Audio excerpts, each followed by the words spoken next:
welcome back, everyone. Welcome back to another weekend edition here of the PiGosaur Monday, or the PiGosaur Cup number 33. I'm Coach VIP. With you, I'm joined by these amazing players, by the people in chat, and by my plushies as well. Welcome one and all to your weekly dose of Open PiGosaur StarCraft. Here we go, as this is the returning Dallas edition! Exclamation mark! Be in the chat if you guys want to have a look at the back yourselves. The bracket is live, the bracket is stacked, the bracket is insane because players are now back. They're back from Dallas, players from Europe, players from Korea as well. So now we have a much more stacked bracket compared to the WarTV Monday that we had earlier this week.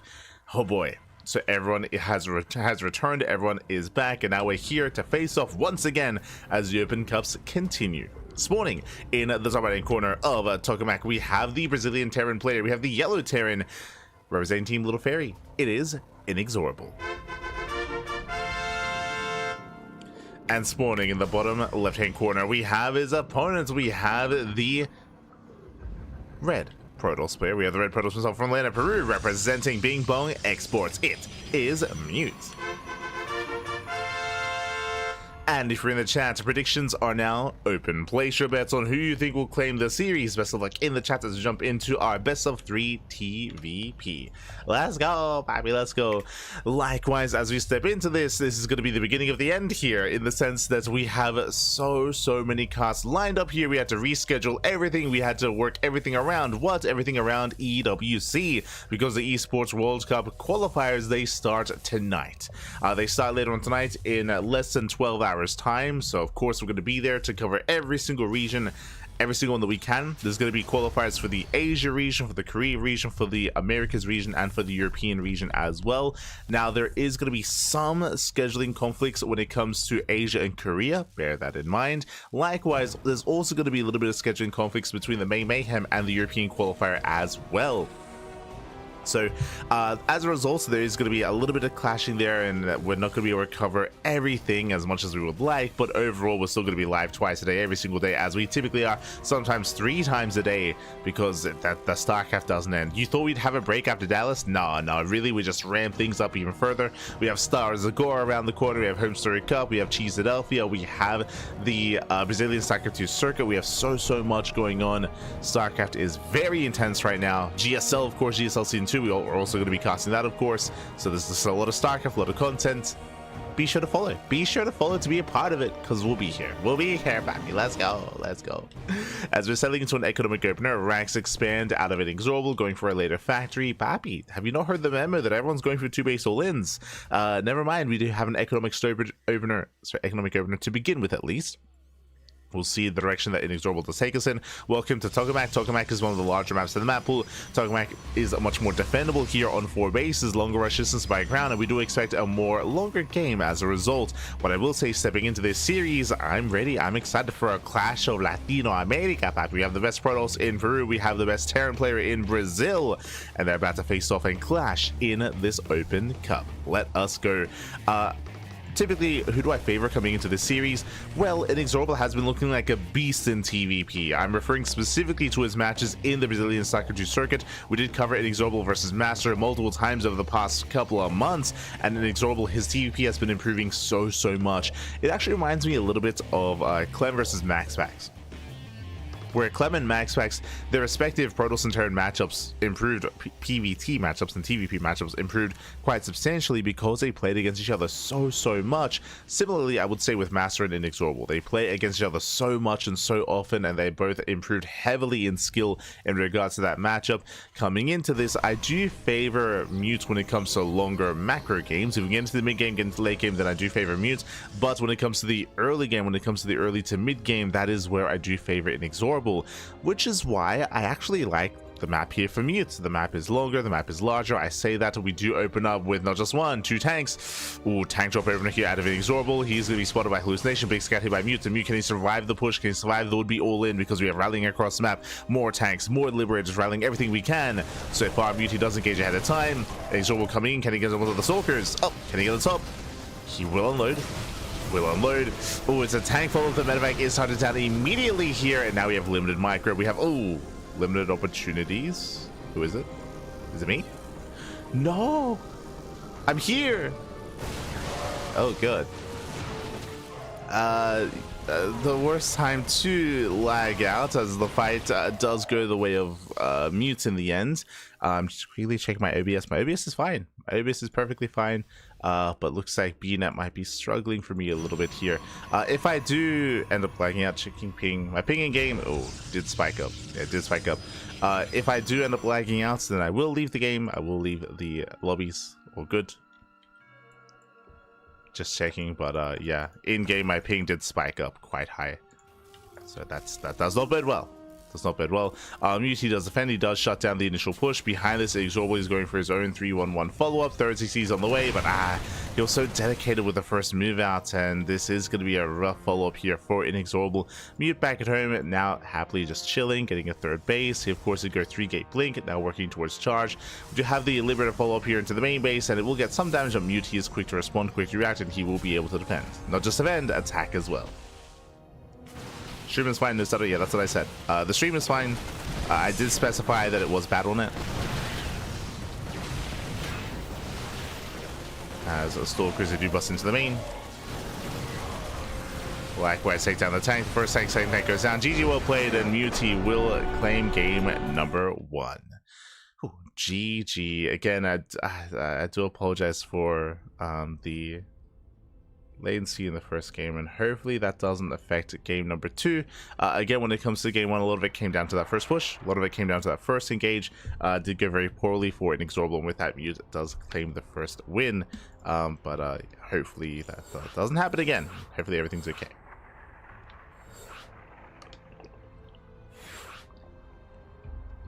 Here we go, we're jumping into game 2. Game 2 is going to be on Ultra Love, a much smaller map of the map pool. This is where I do favor Inexorable when it comes to his more aggressive builds and aggressive style. Again, fingers crossed, hopefully everything is okay stepping into this game. We'll see. Let's go. Let's find out. Oh boy. Let us find out. So we're stepping into Ultra Love, and again, we're expecting more aggression here. I'm hoping we can sink our teeth into this series as well. Let's go. As spawning in the bottom hand corner of Ultra Love, we have our yellow Terran player. We have the Brazilian Terran representing Team Little Fairy down in the series. We'll see if he can bounce back. It is Inexorable. And spawning in the right hand corner, we have the red Protoss player representing Bing Bong Exports. From Letter Peru, it is Mute. El Peruano, papi, el Peruano. Here we go. Likewise, speaking of rescheduling, we were originally going to be hosting the playoffs for the Latin American League, but we are going to be hosting that. That is going to be changed a little bit. That we're going to be hosting that next week instead, just because there's just so much happening this week when it comes to GSL, when it comes to all these open tournaments, when it comes to Star Segura, of course, as well, and EWC qualifiers. So I believe the Latin American playoffs are going to be postponed. Gotta be postponed. And we'll be all over that.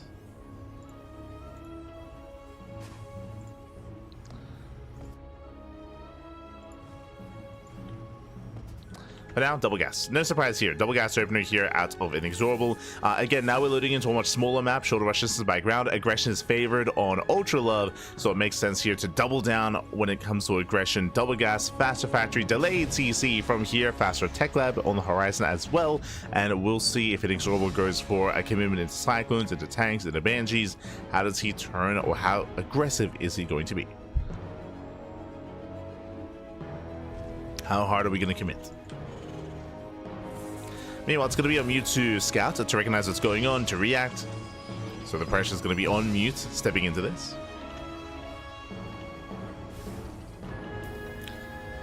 It's going to be on Mute. So far, so good. Standard setup.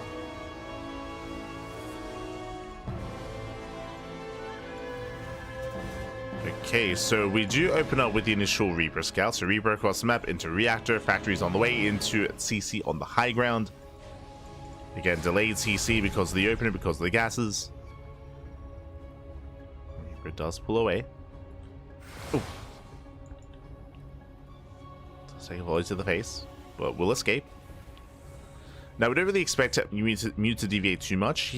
I wouldn't really say he has too much diverse play. He's very, again, mid-game oriented, like 3-game play. Never mind. Ooh, bold move. Stargate opener out of Mute. Very bold. We'll see if he can get away with it. Now, thankfully for Mute, what do we see here? We have a Reactor Reaper Hellion. We have Reactor Reaper Hellion here, so this is designed to get economic damage. Following this up with what? With a second Rax, third Rax, 2 base all in.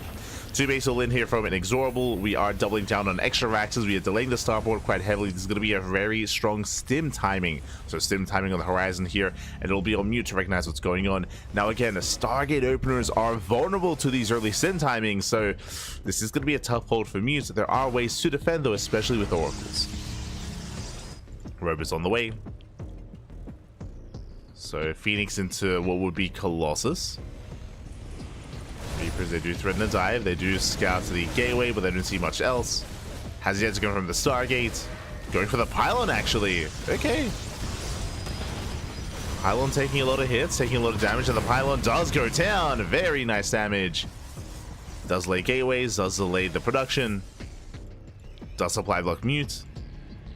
But alas, we still have not confirmed what's going on. Inexorable does rotate, but again, really nice control from Inexorable, pulling away in time.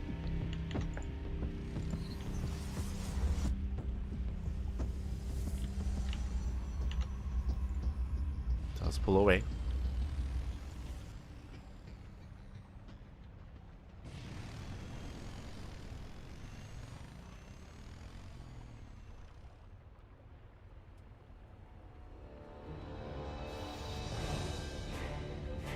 From here, has yet to really confirm what's going on. We do have immortal production already, so you can see Mute's just being really safe. He's being really safe, and now here comes a hallucination. Mute has yet to confirm what's going on, and he will attempt to with the with the scouts. The Cyclone barely does miss the hallucination. Yeah, it doesn't deny the scouts. From here, Inexorable, he poked in, but alas, he still doesn't really confirm what's going on. Hallucination does head into the main, and the hallucination will scatter everything. Yeah, it does confirm all 3 Raxes. And from here, Inexorable can pull the boys.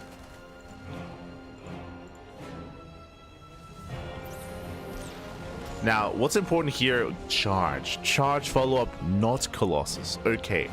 Charge will finish faster. Zealous will come online faster as well. So it is a faster response here to deal with an all-in.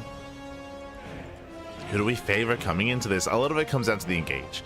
I will say that if we do pull the boys, it has more potential because it won't be a Colossus, it won't be splash damage. I like the idea of it, but we have an eBay on the way, so we're going and working towards +1. We don't pull the boys. I do think there's now a higher chance here for Mute to defend, but here we go.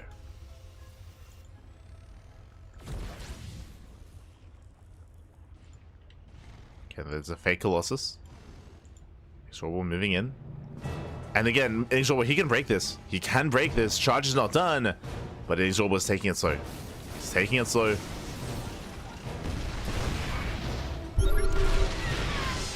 Yes, now he does notice. Now moves in. And again, Inexorable, he can break through this. Force fields, oh, they will slow down the army. But he does slip through. Yeah, he does slip through. He does have enough. Takes down the charge lots. Oof. Tanks it within range of the Robo. Depowers everything. Depowers the Robo, and Inexorable, he will look to end the game. And we're looking to make a series out of this. Let's go. Takes down the Robo, breaks that natural, stims into the main base. There are 2 immortals left. Boys are being pulled. A lot of probes going to be going down. Marines are running out of bio. He's running out of Marines. Zealots warp in. We spoke earlier. There's a reason why, if the boys were being pulled, Inexorable would have ended the game. But alas, he didn't pull the boys. And with that, he's being cleaned up. Oh. Is that me again? Really? Feels bad on it. I have to leave. I don't want to. Yeah. GG, well played. That's not the time to lag out, so I do apologize. But yeah, it's hard to say how that series would end. But sorry, Mute is defending. Mute, he does defend against that. Mute, he does shut that down. He shuts down the all-in, and Inexorable, he again, there was potential there to break Mutant to force the ace match, but I will not be able to see the end of that series. Won't be able to see it. Unfortunately, I don't know if it's my connection. It's not my connection to BNet, from my understanding, but I believe it is my connection to the US East server. They're playing on US East, and it looks like for whatever reason it is unstable to me. So I will have to find another series. Let's find another series. Best of luck to both Mutant and Inexorable. And again, I hope that the disconnects did not negatively impact the game too much. Hopefully, yeah. Hopefully, it didn't impact the game. That'd be the worst case scenario. Is if like players couldn't micro, players couldn't control at certain key moments because of that I got. But time to find the next series. Exclamation mark be in the chat to have a look at the back of yourselves. I will try to avoid US East games, so I will try to avoid probably Latin American players and American players. Smooch. feels bad, man. Feels bad. I do want to cast them, I do want to cover them, but I think it's my connection to specifically the US East server. So with that, let's catch up. We do have Shameless waiting for the winner of Percival and Crown. They're looking to face off potentially in the next round. Likewise, Mutant Inexorable still mid-series. Heading on over here, we have Shin waiting for the winner of Pi and Dave Testa. We have Shino up against Peruano. Even. We do have Trigger up against Market Master. Winner goes up against Akedon. Meanwhile, we have ByuN waiting for winner of Captain Fudge and his opponent. Haven't really seen anything that strikes my attention yet. Okay, Percival takes down Crown 2-0. Percival up against Shameless in the next round. I may as well jump into that series. It looks like it's going to start soon. We have potential Wayne versus Arcfire. That looks like a lot of fun. ZVP. Meanwhile, we have Nick Rack waiting for winner of Cham, Patches, Erebus Black. We have Dolan versus Upsaya. Rogue waiting for winner of Shaman and Falling Ninja as well. I guess currently there's still a lot going on, so we may as well jump into Percival versus Shameless. That would make the most sense, just because, one, they're not going to play on US East, which is always a good thing. So we'll avoid that.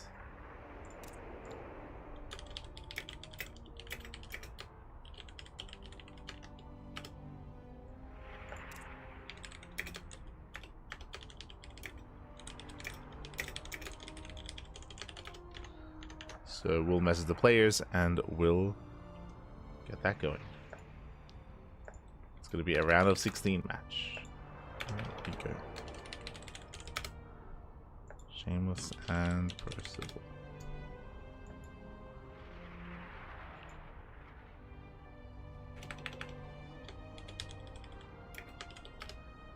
Who I believe are teammates, if I'm not mistaken. I believe Percival was also on Team Little Fairy.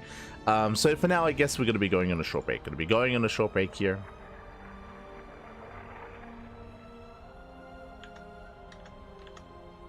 Yeah, it feels bad, doesn't it? So we're going to be going on a short break, and when we come back, we'll have a next series. We'll have Percival and Shameless once the vetoes are done. See you soon. See you soon.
and welcome back, everyone. Welcome back to the PiGosaur Cup at number 33. Welcome back to the round of 16.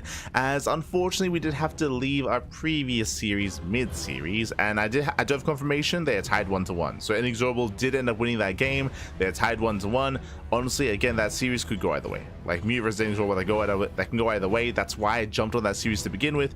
But for whatever reason, BattleNet is not being too cooperative, and unfortunately we did have some issues trying to stay in those lobbies. So we're going to be stepping out, stepping away, and hopefully those latency issues, those connectivity issues are resolved coming into our fresh series. As spawning in the top right hand corner of Ley Lines, we have our South Green Terran player, the Blue Terran, representing Team Little Fairy.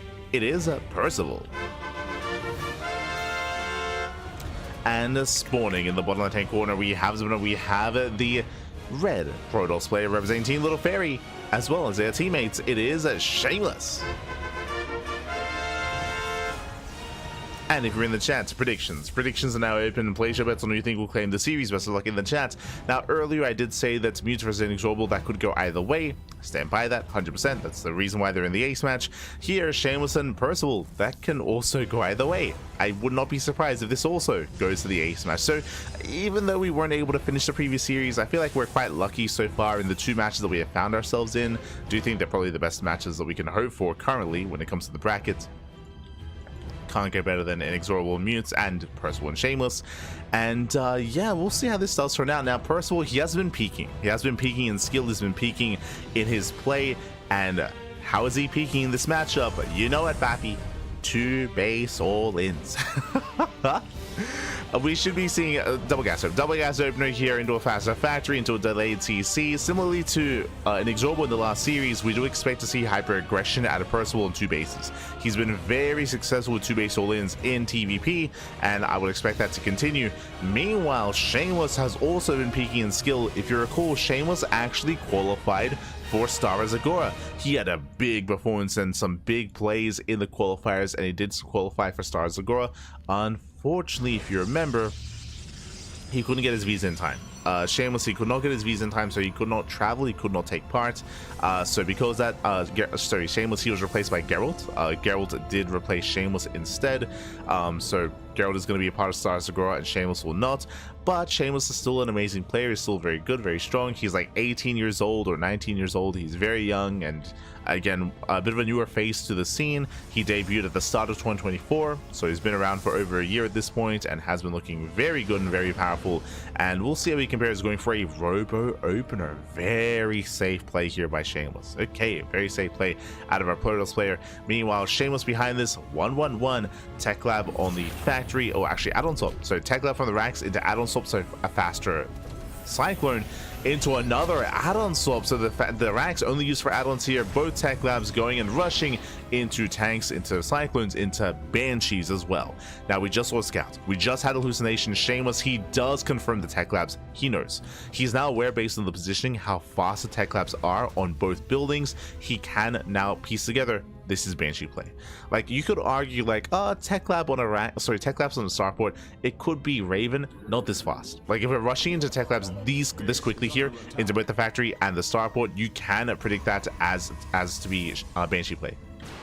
Observer's on the way, so there will be detection. Shameless does zone away. Behind this, it is going to be a, again, robo opener into a delayed Twilight Council. From here, we can make safety immortals. There we go. Safety immortal production has begun. First of all, he does commit into another racks, into, again, the early tank production will Cyclone into tanks. And again, Percival, he's building up to move out. Shameless coming in with a rescout. This time with the Observer. We'll see if Percival does get eyes on this. We'll see if he does recognize the shimmer. And if he's able to deny. See Shameless here on the edge. Cloaks in a little bit further. And does get eyes on the production. There we go. He does confirm Cloak. So he's aware it's researching. Hallucination goes in to confirm the 3-1-1 setup. Meanwhile, Reaper dips into the main. Banshee towards the natural. Soldiers in position. We have an Observer. The first Observer is across the map. Second Observer is back home, but it was in the main, not in the natural. 3 probes do go down. Meanwhile, Shameless getting a third base. This is greedy. It was 3 gates. Okay, so 3 gates set up into a third. We have a 5 gate setup on the way. I do love that we're researching charge. Charge is a very strong way to shut down tank-based pushes. And speaking of, here it comes. So here comes Percival. A couple of boys are being pulled to repair. They can also set up bunkers. And this is spotted. Percival, he knows. At least he should know. For now, he's distracted. He is distracted. He's out of position. Again, the observer saw the move outs, but Shameless, I don't think he did. As he's bleeding out stalkers, army has arrived. Shameless late to react, late to respond. And it's too late. Yeah, it's too late to deal with this. The base is going to be denied. Massive pickoff. There's a cancellation. And Shameless, he had to engage with this ahead of time. He may catch a tank. Not bad. Does catch a tank, rotates back around, going for another. Barely gets a, barely doesn't get the second tank, and with that, Percival, he does it. Percival, he does it, he breaks through, takes down the tank, pushes into the production. Charge lots are warping in, but again, where is the support for the army? Lassie tries to force a friendly fire. Zealots, they break through the Marines. Okay, the power of the charge lots. Oh my god, nice target firing here on the Stalkers. Oh, and it's going to be a very clutch hold. Alas, Shameless, he barely doesn't have enough. And again, imagine this if he had been able to engage ahead of time. He would have been able to save the base. Now he's stuck on 2 bases. Shameless now behind economically. And Percival, he's not done. He has a follow-up push. We have Stim on the way. We have Combat Shields on the way as well. +1. There's a 3rd TC. And again, Shameless, he had the tools to defend. He had the vision across the map, but he did not scout. Or I should say he was distracted. He was distracted by the Banshees. Was distracted by Percival. And with that, Percival, he is ready to move out and hit that Stim timing. And I'll be honest, I don't know if Shameless can survive that. It's going to be a tough hold.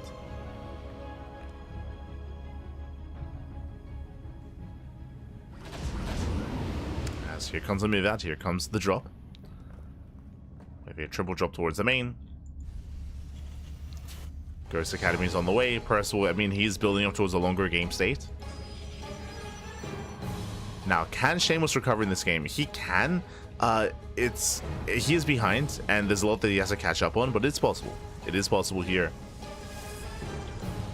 As Percival, he does threaten a dive. Does boost in. Medevac does not go down. Ooh, and he does get behind the mineral line. Storm's coming in, but last, the army's already split. The army's already spread.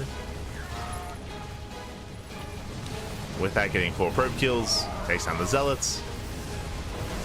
Ooh, nice feedback, sniping one of the medevacs.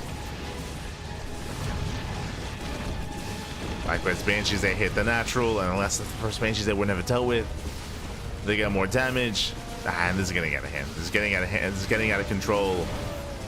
That's target firing on the Sentry. Sentry goes down as well. Massive pickup. Oh no, the high temp, no! Gets high temp like it's 1. Oh god, he barely won't get 2. Thankfully, I spoke too soon. He gets 2 high Templar. And with that Percival, he has broken Shameless. Like, he already had an advantage after the early game, but now he just rallies in. Takes down the charge lots. With Storms, Shameless can try to hold on here, but there are just so many Marauders. They can take a Storm to the face. They like the Storms, Pappy. They take down all the Immortals. GG gets called, and Percival overwhelms. Percival takes game number 1. GG. Percival does take a lead in the series here, and now the pressure is on Shameless to bounce back, to recover. Let's go. Let us go. Also, no connectivity issues at all there in that game, so that does confirm my suspicions that it was the US East server that was just really unstable. So thankfully, we'll just do our best to avoid those kind of matches. US East is typically reserved for Americas versus Latin America, or also reserved for European versus the Americas as well, and Latin America. So I'll probably try to avoid those matches just to make sure I don't bother any of the players. But here we go. We're now getting into game number 2.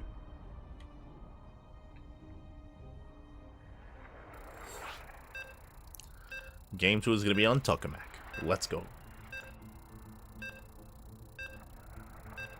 Oh, they like the storm. They do. They like the storm. Ah.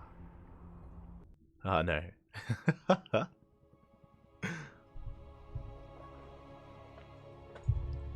He likes. So we're getting into our second game.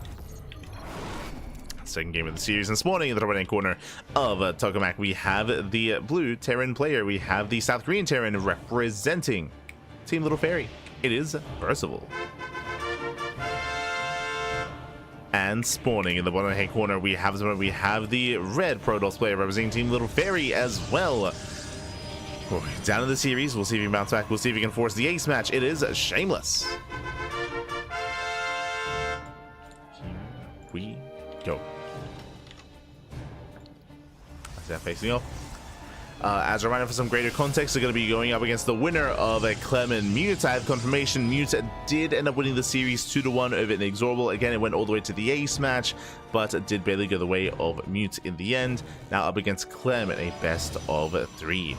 We may just commit to these upper bracket matches. I also have confirmation as well. It's a little bit unfortunate. It's a little bit upsetting. But SHIN, he was, I would say, one of the favorites to win the entire tournament. But SHIN, he is not available today. So there was a walkover provided, and SHIN will not be a part of the PiGosaur Cup number 33. Ah, feels bad, man. Feels bad. So no SHIN, no SHIN. Regardless, the event will go on. Behind this, once again, double gas opener out of Percival. Now, we saw that last game, this double gas opener, ooh, as the probe gets locked in. Yeah, the probe locked into the main. Depot is thrown down. And from here, Shameless is going to have to recall to save the probe, otherwise it will fall.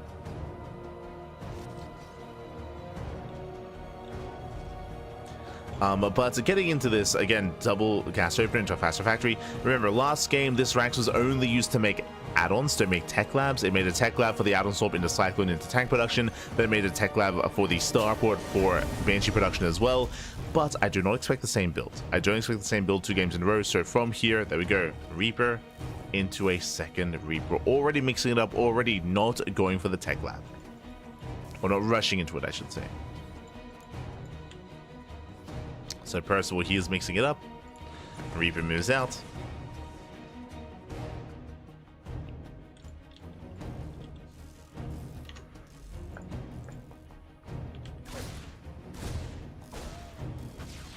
So he pokes in, but is going to be zoned away. Behind this, committing into extra Reapers, extra Hellions.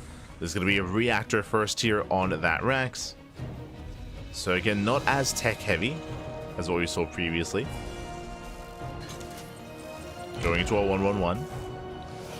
Behind this, we do have our Twilight Council opener out of Shameless. So remember, last game was a Robo. This time, Twilight Council into Blink. And again, welcome to Tokamak. Tokamak is one of the more larger maps in the map pool, more macro-oriented, longer rush distance by ground. And you can be much more secure on 4 bases. Much more secure.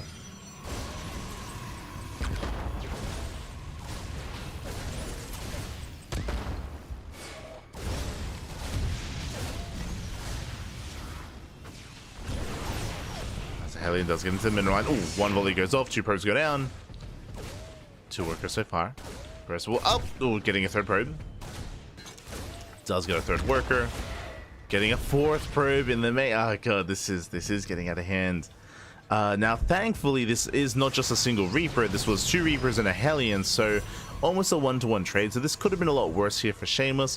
What I will say, though, is that the Hellion Reaper doesn't scale well into a longer game. So Percival, he wanted to get rid of them. He wanted to throw them away. And with that, he trades well for himself. Back at home, 1-1-1, going into an early drop. Once again, Tech Lab on that factory, Tech Lab on the starport as well. But you prioritize the initial Cyclone drop first. Followed by, Cloak Banshee once again. Now, this is going to be delayed compared to the last game. Delayed Cloak Banshee, delayed tank production, earlier drop. The drop does hit faster. With those Cyclones, he can lock onto the Stalker. Speaking of, he's going for it. And the Stalker is going to go down. Brutal pickup, he gets 1. Now going for another, but he's going to be overwhelmed. Oh my god. Medevac does pull away. Very close.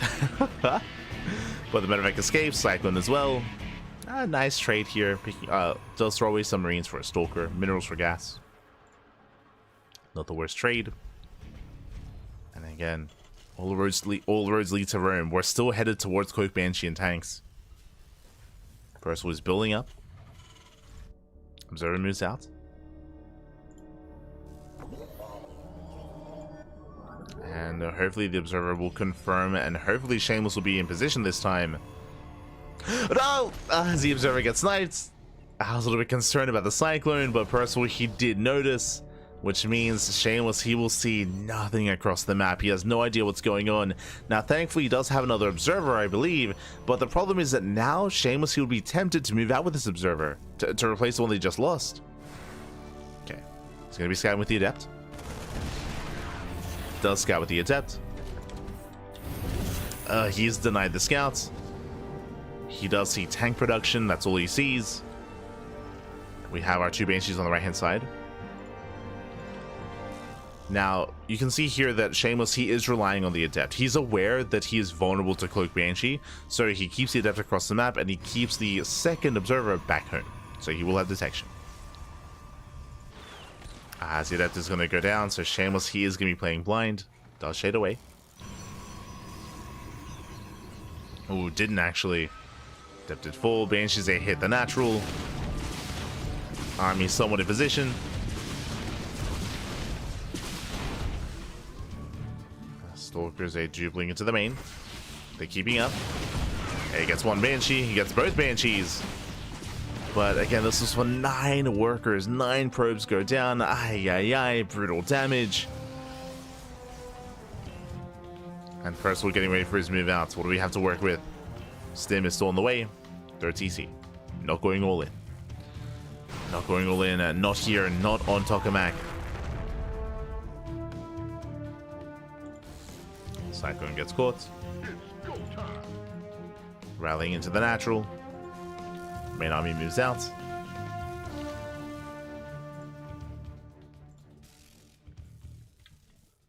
And this is quite dedicated. 3 tanks. 3 tanks. This will hit with Stim. This might line up with combat shields across the map, like in the middle of the fight. But Percival, he will at least have Stim with this. Oh, runs into the charge lots. They do spot each other. Shameless getting in position at the same time, drop into the natural. Shameless, he reacts to the drop. He overreacts to the drop. And the third is exposed. Third is exposed. Tanks, they siege up. Oh, they force friendly fire. Ooh, storms, they don't quite connect. Yeah, Shameless, a little bit trigger happy there. That was 3 storms on nothing. And without those storms, yeah, the base is going to be targeted down. High Templar likewise targeted as well. And yeah, that's just a brutal loss here for Shameless. Drop into the mid-line. Probe's going to be falling left and right. And Shameless cannot keep up. Not like this. Yeah, losing 14 workers. 14, 15 probes. Behind this Percival, he does expand. He'll take a third. I feel like those storms are an example of ping. Of course, you know, game 2 here is on US West, so that's going to be a worst case scenario for Shameless, as opposed to game 1 and game 3. But yeah, it was very, very frantic with those storms.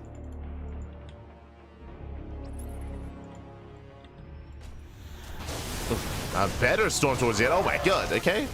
We're making up for it. Better storm towards the end at least. Likewise, Shameless collapsing in. Observer gets targeted down. Percival still just has a massive army. At the same time, gets across the map. Marshal going off.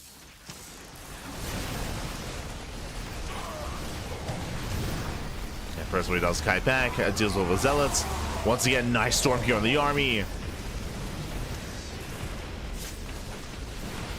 It's a juicy connection. There's the final storm. Final storm connects. Behind this, probes are still going down though. 10 probe kills. There's the recall. And Shameless, he will defend back at home, but he's down 20 workers. And even base count with Percival, he's behind. Shameless, he's behind. Economically, he is struggling hard. And Percival, there's no rush. From here, he can just chill, back off, build up, look to max out, so getting a 4th CC. Working towards upgrades, working towards ghosts, Vikings as well. And Percival is looking very comfortable.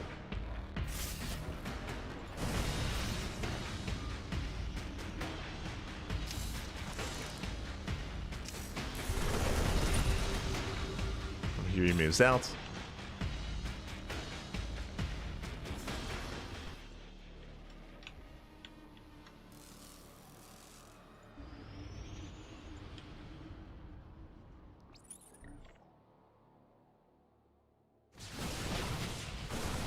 We have the Bay on the way for Shameless, working towards Colossus, but again, Percival, he's gonna hit first. Gonna hit hard, takes down the Observer.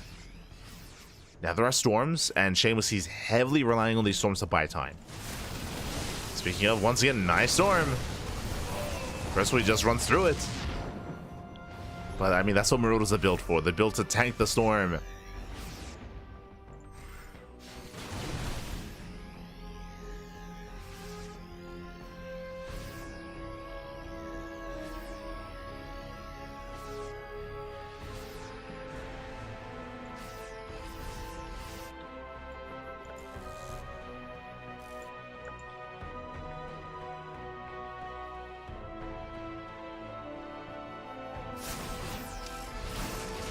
Oh, that's another high tempo goes down.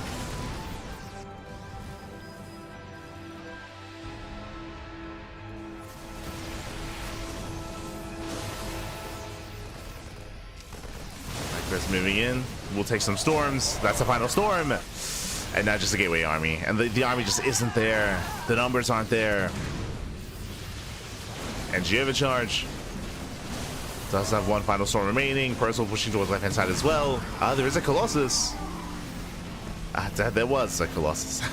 Yeah, it was a Colossus. GG gets caught. Shameless, he's torn apart by the split push of Percival. And Percival, he will take the series 2-0, advancing on to the next round. GG.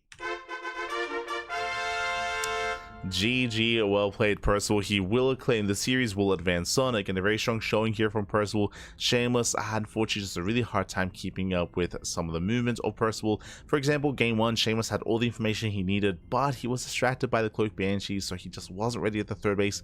Everything just went south from there. Here, game number 2, we saw Percival being hyper aggressive with his early push, and of course was able to deal crippling economic damage. Shameless just could not keep up with that. The storms, initially the first half of the game, the storms were lackluster. We saw like 5 storms spent and maybe 1 storm connecting. Just really really frantic defense there from Shameless, and GG. GG, well played. With that, Percival does claim the series. And the question becomes, what's going on? Where are we at? Where are we at?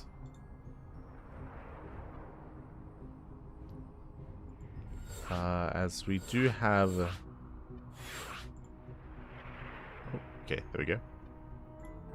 We do have another series ready for us. And we are jumping in.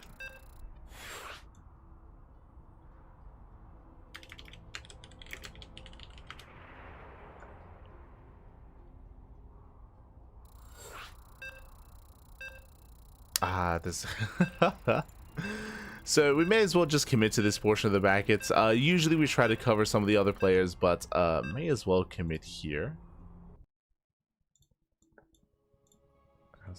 As we're jumping in mid-series. Into Clem versus Mute.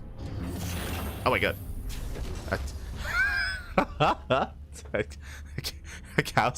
I was terrified for a moment there. But spawning in the one left corner, maybe a little bit jet lagged, as he, I'm sure, just recently came back to France from his trip over in the Americas, over at Dallas. We have the French Terran player we have representing Team Liquid. It is Clem.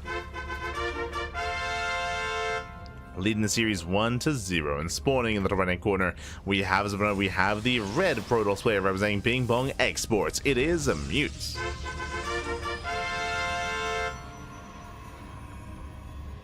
here we go. Now, something that I'm unfamiliar with, and we're about to find out throughout the course of this series based on servers, by the way. Something that's interesting to me is that we're playing on US Central. Which means Clem might have gone back to Korea. Now, for those that remember, as Clem moves out with the eBay book, for those who remember, in the days before DreamHack Dallas, in the week before DreamHack Dallas, Clem went to Korea. Clem was in Korea. He was not in Europe. He was not in France. He was in Korea instead, and he traveled from Korea to DreamHack. And if you remember, at the time, I was curious if Clem was even going to DreamHack. I was like, I mean, he just got to Korea. He's been here for like, it wasn't even a week. It was like 4 days or something. I was like, is he even going to DreamHack Dallas? Like, why go to Korea now? But, you know, alas, he did end up going to Dallas, but it felt a little bit weird because it was like, it felt like the trip to Korea was a little bit short-lived. If you remember, the reason why he went to Korea, why he potentially is in Korea, is, of course, to get ready for EWC, to get ready for the Esports World Cup. The same thing happened last year. For those who don't know, Clem, he was in Korea for like a month, I think 1 or 2 months before EWC, in a player team house. I say player team house. He was living with Estrella, with Trigger, with Future as well. They were all living together in Korea, practicing, training, and just devoting everything to StarCraft, getting ready for EWC. It led into Clem becoming the world champion, and I was theorizing that it would be the case again here this time. That's why he's in Korea. But I wasn't sure if he was going to go back to Korea after Dallas or back to Europe. Here we're on Central, and I'll ask him anyway. I'll ask him after this game. But I think he went back to Korea. Meanwhile, proxy starport. Let's go.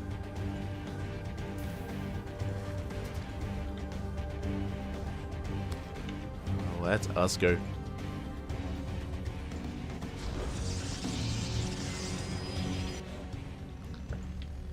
As a mute does move out. Clem, he does maintain control of his side of the map, though. He does take down the Adept. Adept does fall. CC won't be delayed. E-Wave block was denied earlier, but Clem commits into the Hellion drop.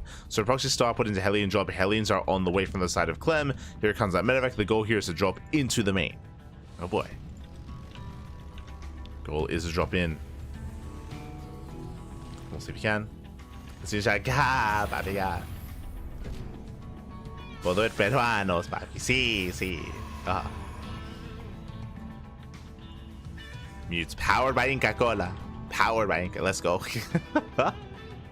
I'm ready.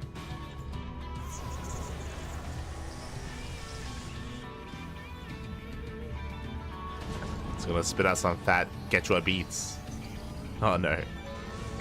As we're gonna be dropping into the main, Sorg's in position, and the Hellion drop is denied. Not bad. Hellion drop for the time being is going to be denied. Likewise, full wall off here at the natural. Good read here by Mute. Clem does poke in, but Clem is denied. So far, Clem is denied. Behind this is going to be filling or saturating his 2-base setup here, getting into a 2nd and 3rd racks, floating back the starport, dropping into the natural. And again, 3 Hellions, they one-shot. They one-shot workers, probes are lining up. Oh no! Oh, they do line up. And workers are going down, getting 5 probes so far. 8 probe kills. Yeah, getting up to 10. And this is getting out of hand. This is getting out of hand here. 11 probe kills. Doesn't get 12, thankfully, but that is still brutal damage. That should not have happened. Initially, the defense was solid, but now less so. And even here, Mute has to break down that front door as well to break out.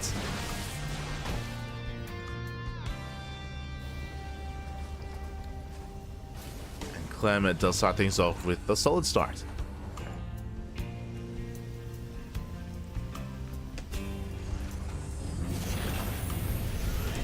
Solid start out of Clem. Getting to his own 3-1-1 setup. Stim is on the way.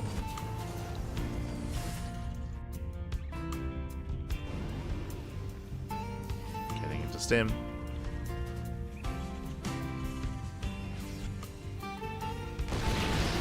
Likewise. Ooh. Mute's diving in, catches the tank. Tankers, oh god, it does catch the tank, but doesn't get punished for it. That was how many of those 4 stalkers going down. Nice target firing out of Clem. Behind this, how many gateways? We have 1 gateway in the main. We have 2 here at the natural, so 3 gate blink. But ByuN, he's stuck on 2 bases. He has not expanded. He is not probing. Or I should say he hasn't been able to reprobe. Does break down the bunker. Not bad. Bunker does fall. Tank is on the high ground.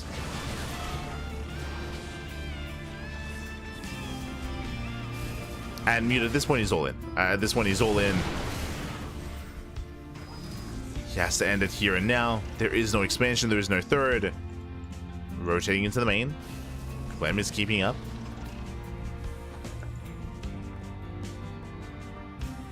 Keeping up with those rotations. ByuN spots the tank. Blinks in. But Sim is done in 5 seconds time. Yeah, there's combat shields. Oof. ByuN's gonna be forced out.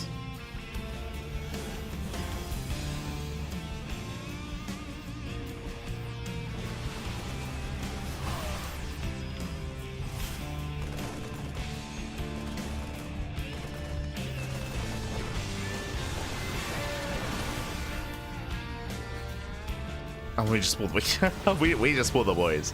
We just pulled the boys. All the boys are being pulled. And Clem is going completely all in. ByuN does spot this.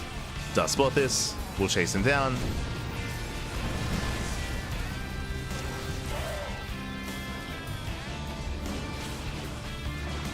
The last Clem, he just keeps going. He can't stop. He won't stop. He just ignores the army. Goes straight for the natural. And we could end up in a base trade, but no, ByuN, he turns around as well, trying to deal with this. Tank does siege. Tank does siege up.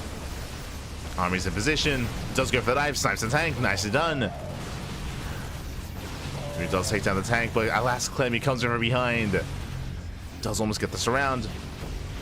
Stimming on forward. Catching out more stalkers. And yeah, GG gets called. There's just nothing left here again. ByuN was all in himself. And ByuN, he runs out of steam. Clem will take the series at 2-0. GG. GG, well played, Clem. He will claim the series. He will advance on into the next round. And up next is going to be Clem versus Percival in a Terran versus Terran. Again, ByuN, unfortunately, he just took so much damage from the Hellion dive earlier that he was forced into a 2-base all-in. I don't think he really wanted to be in that kind of game state, but he was forced into it. And with that, things, they just kind of went south there for him. He just could not break through the defensive line of Clem. And Clem just committed. Just committed from there. GG.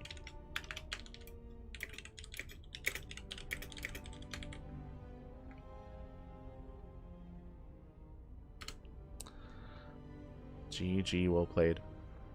And with that, Clem, he will claim the series, he will advance on, and we might be going to the Korean server. I am gonna ask him though if he is back in Korea or not. So we'll try to piece that together myself.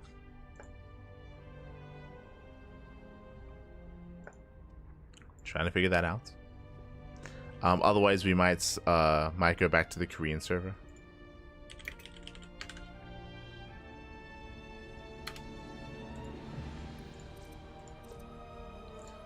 Okay. Clem, he did say that he went back to France for now. Okay. Like he said, I went back to France for now. So, implying that he might go back to Korea. So it looks like he did only go to Korea for a couple of days, which again is kind of odd. is what I will say. It's a little bit odd, but I guess the for now would make sense in the sense that he probably went back to as we're setting up for our next series. Setting up. But it would make sense if he were to go from Dallas to France, because the next tournament he's going to is where? Star Zagora, right? He's going to Star Zagora, so if he's going to Star Zagora, then going from France would make the most sense, right, when it comes to time zone. And that also implies that maybe after Star Zagora, before EWC, Clem might go back to Korea.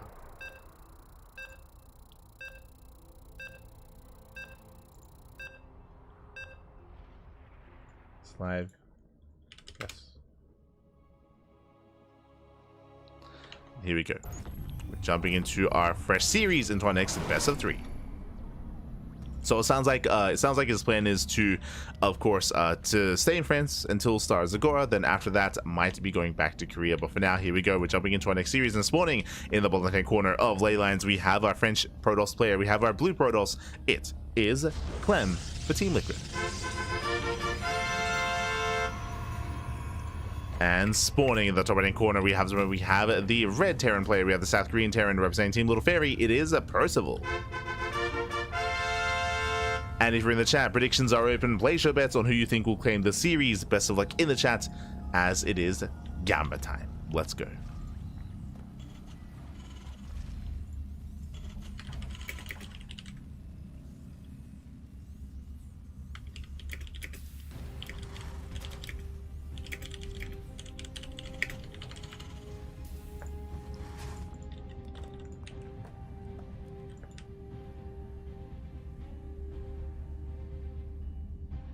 Here we go. As for now, we are going to be stepping in. And again, Clem, for those that are maybe unfamiliar, I mean, at this point, everyone should be familiar here. Of course, Clem, he does play Protoss against other Terran players. He does not play TVT. He has not played a TVT since last year, December. It's been, geez, like 6 months. It's been coming up on 6 months here since Clem has competed or played at the TVT competitively. It's all about that Protoss. Okay. Meanwhile, Percival going double gas. Now, what I will say is that I do think that Percival has the best chance to bring down Clem or bring down another Protoss opponent. Did mention previously that Percival, he has been peaking in skill, and I would say that right now his strongest matchup is TVP. And he has brought down some big Protoss names over the past couple of weeks, so I want to believe he can threaten Clem.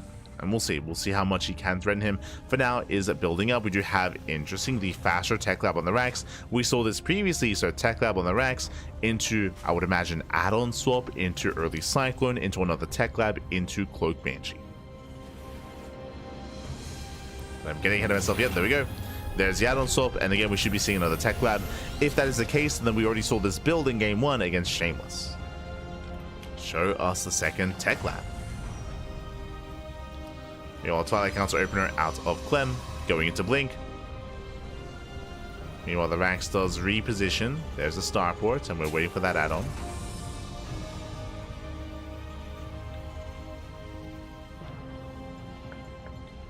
Zed does poke in. Ooh, never mind. Reactor, not Tech Lab. Okay, so there's going to be Cyclone first. This does mean that we most likely are not rushing, or we just aren't rushing into Banshee. Oh. CC's delayed, SCV goes down, and this will delay by a couple of seconds.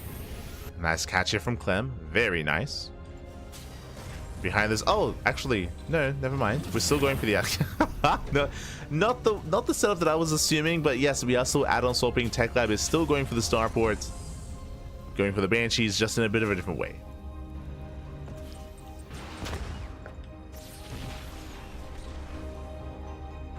Meanwhile, the initial Cyclone moves out. Is going to be zoned away. Cloak Banshee here from Percival. Now, because of the faster reactor, we are going to be going into faster marine production into a delayed tank. So, heavier marine count. Cyclone being active. Tank was delayed. Is Percival going to be punished for that, though? As Stalkers are forcing Percival back. No bunker. Yeah, no safety bunker. But he should be able to hold on. I say that boys are being pulled to repair. Banshee forced to reveal itself. Oof. That is brutal. Ideally, you want this to be a surprise. Banshee's revealed. Clem does harder down. Bleeds out a Stalker. Percival holds. Does hold into the high ground.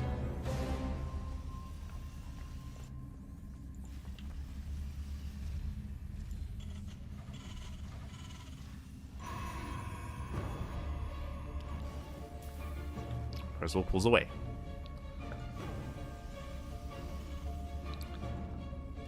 Does pull away, and now he's going to be committing. But the problem here with this committed move out, one, he's supply blocked, and that will slow him down a little bit. But Clem saw this coming ahead of time. Clem, he's already aware. Observers with the main army.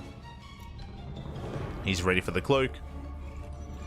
And Clem doesn't spot the main army. The main army does hit the third, but only one tank. Remember, tank production was delayed, so only one tank this time. Which means Clem, this is a lot more engageable. He just blinks in, takes down the tank, takes down the Cyclone.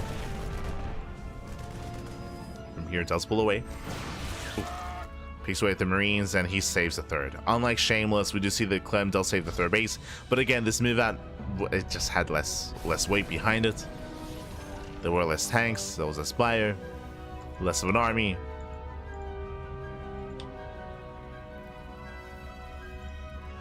Observer does spot that Percival is just rallying. He's just rallying across the map. Percival, he is committing. Meanwhile, double Banshee into the natural.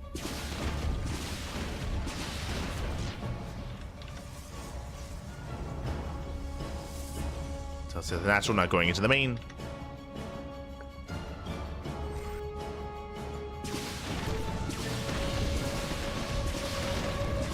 So far, 5, 6, 7, 8 of probes going down. Ay, ay, ay. Percival does siege up. And again, doing a lot of economic damage. The tank is going to be targeted, though. Shield barrier is done in time. And Clem holds. Clem, he does hold on. There is another tank, though. The tank does siege. Banshees are cleaned up. And Percival, he did a lot of economic damage. That was good. But he may lose everything in the process. Clem trying to chase him down. So trying, he will. Yeah, he will catch the tank. Percival, he knows his fate. He knows that he has to just stand and fight. He cannot escape. And back at home, what is it to defend? No bunker, no tanks. Uh-oh. There's nothing. There's Marines, there's Marauders, but there's no stim, there's no combat shields, there's no upgrades, there's no nothing. This is a vanilla bio army. And he can do nothing. The Marauders are being focused down. Getting 1, 2, 3. Zones away the medevacs. And Clem just snowballs out of control. Avoids most of the mines. Oh, it takes out both medevacs as well. And even if he gets forced out here and now, he's doing so much critical damage. As Stim is almost done. Stim is almost complete. We do have some force fields. And again, Clem just trading as best he can. From here, he pulls away. 17 SCVs go down. And Percival, he's barely holding on. He does have his upgrades now, but too little too late at this point. The damage has been dealt already. Now trying to take a third. Behind this, Clem can get a fourth. You just take a fourth base. Still rallying.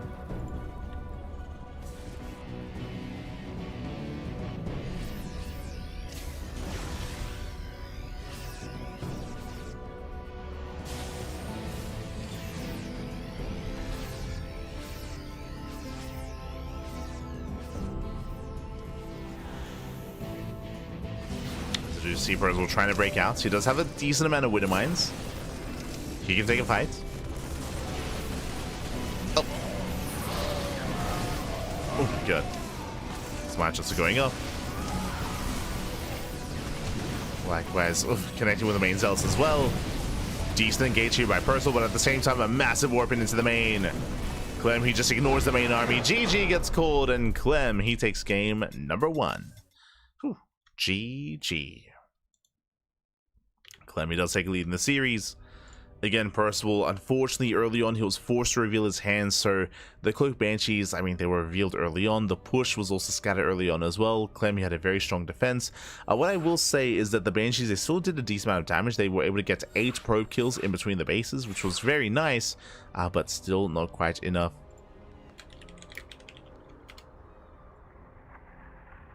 As we're getting into game number 2.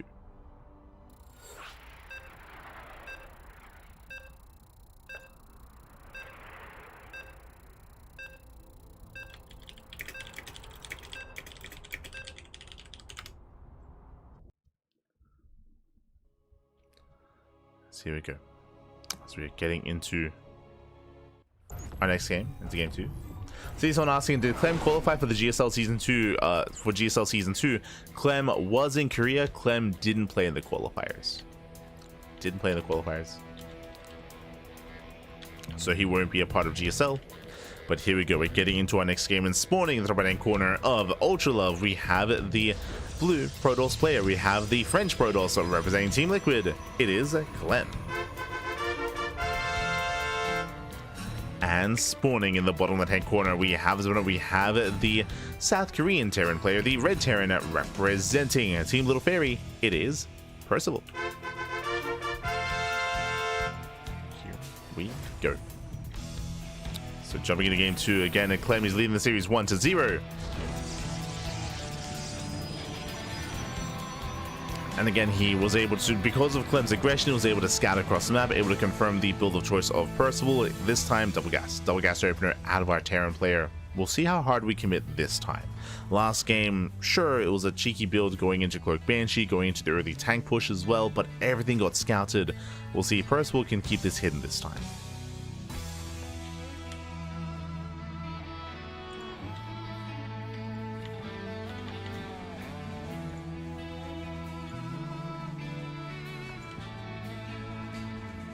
If you can keep it hidden. Moving in.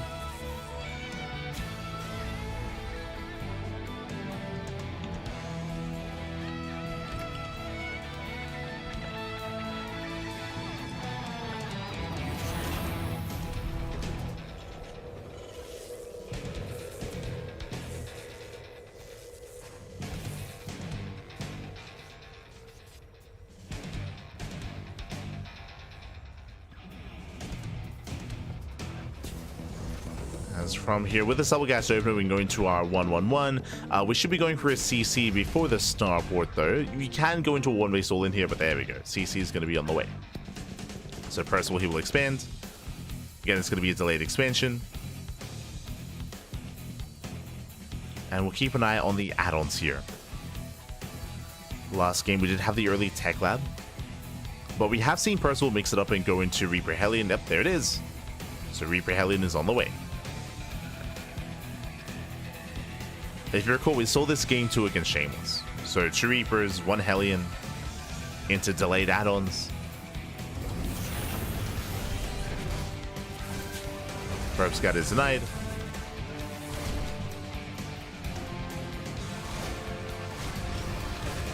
Oh. Adepta does delay the CC. Nice pick up there by Clem.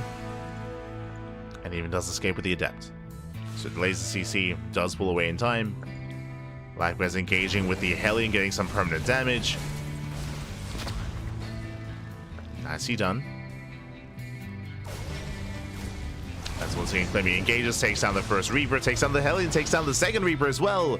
Thankfully, the second Reaper does escape, but there's some brutal losses already, and Clem just keeps pushing. He just keeps moving out. Now, he should not delay the CC. I believe this will finish up in time. It's close, though.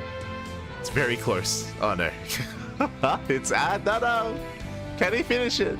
Stalkers are on A move. They're on A move. They waste their shots, and whew, thankfully, 1 second too late. If there was some target firing there, again, Clem was distracted. He was distracted by the Reaper. Reaper got 2 probe kills, but that could have been disastrous. Oh my god. So thankfully, Percival does finish the CC. And it does finish. Likewise, Cyclone shuts down both Stalkers. Percival holds. Percival, he holds, he defends. Likewise, behind this, get into his own tank production. Medevac drop first, so it's going to be a Marine and Cyclone drop into the tank push. Clem back at home is going into Blink. Twilight Council's on the way. Into, I believe, 3-gate. Yeah, 3-gate Blink Stalker. First, he's hunting for a Stalker. Have a quick reaction out of Clem. Breaks the lock on. Takes out a Marine.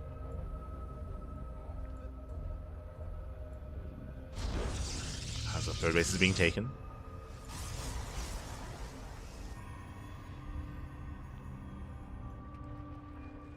I'm just setting up on 3 bases.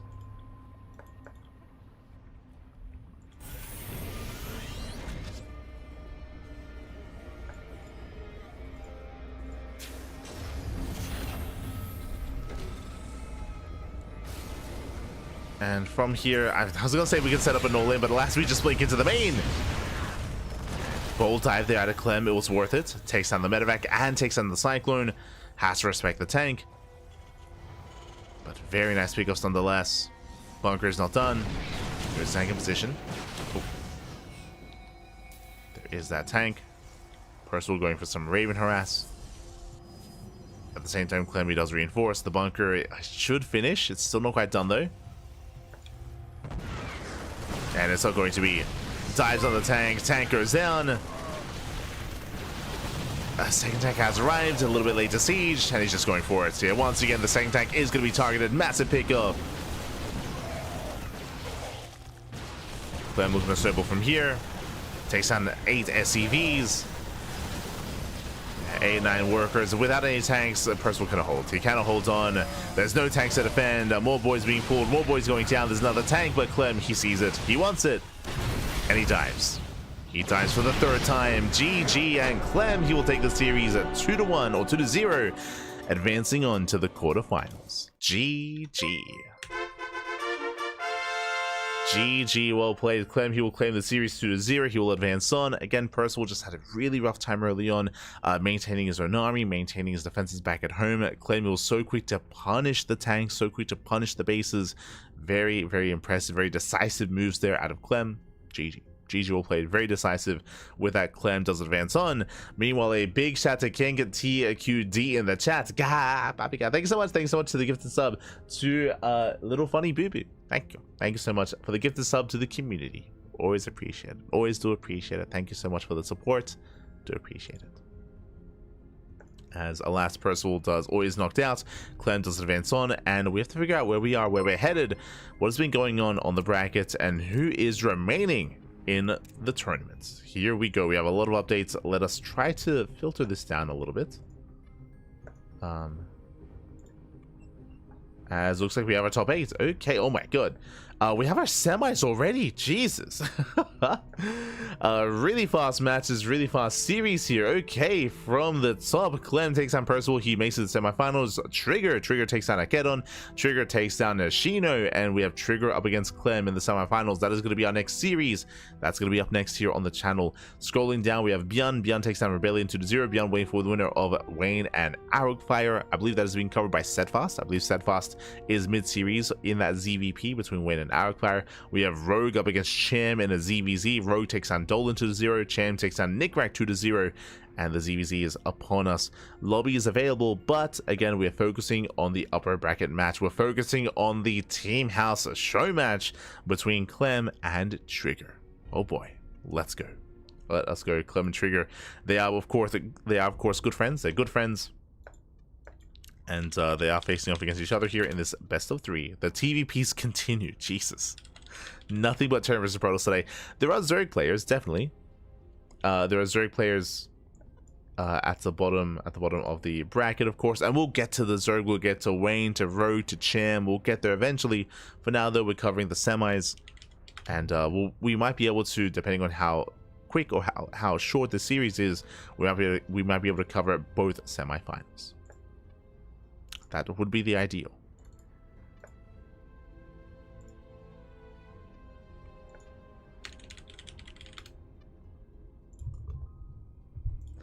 That would be the ideal here. So currently,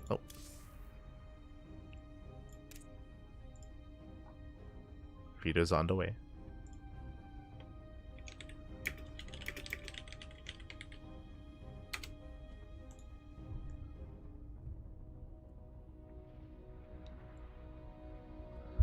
Currently, Vetoes are underway, and we'll soon be back with our next series. For the time being, we're going to be going on a short break, and when we come back, we'll have our next matchup. We'll have our next best of 3. See you soon. See you soon after the break. See you soon. Bye. See you soon.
And welcome back, everyone. Welcome back to our semifinals. So the first semifinals of the PiGosaur Cup number 33. We are blazing through this tournament today, and we're nearing the end of the broadcast already here, as we are here to determine our first finalist of the tournament. And spawning in the top right hand corner of Ultra Love, we have our French Terran player. We have the blue Terran representing Team Liquid. It is Clem. And spawning in the bottom left-hand corner, we have his opponents. We have the red Protoss player, the red Protoss player himself, representing Basilisk. It is a Trigger. And if you're in the chat, you know what time it is. It is Gamba time. Predictions are now open. Place your bets on who you think will claim the series. Best of luck in the chats as we jump into our... Oh my god. As we jump into our best of 3 TVP, and Clem, he opens up with a proxy in the natural. Let's go. Now again, both Clem and Trigger, as we mentioned before, they're both good friends. They're both good friends. They both have lived together for a long time as well. I say for a long time. They both stayed together when it comes to the Korean team house, and I believe they do plan on going back again after Star Zagora. So they practiced a lot together. They played a lot together. They do talk about the game, and he scouts. He confirms. There we go. Trigger, he's all over this. He does read Clem like a book. I mean, this is where mind games come into play. When two people that know each other very well play, things get really quirky. Things get really weird. And oh, it does barely finish in time. Whew, the Rax does complete, but Trigger is at least aware of what's going on. Trigger is aware. Setting up on the low ground.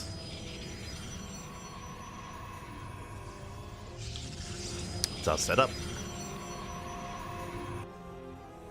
Likewise, behind this, Clem double gas into a faster factory back at home.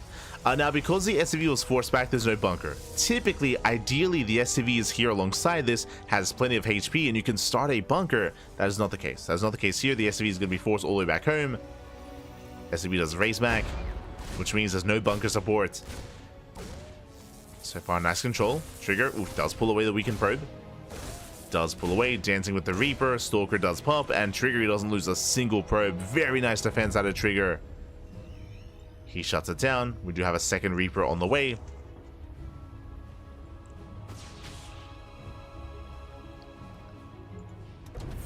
This Trigger, he does back up. Again, the Reaper can just rotate into the main, so Trigger has to protect his mineral line. Speaking of, Clem looking for a way in. Behind this, reinforcing with a Hellion.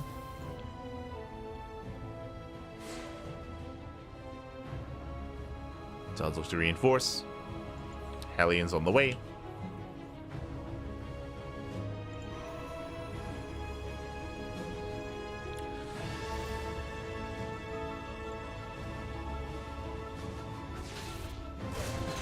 So those poke in. Oh!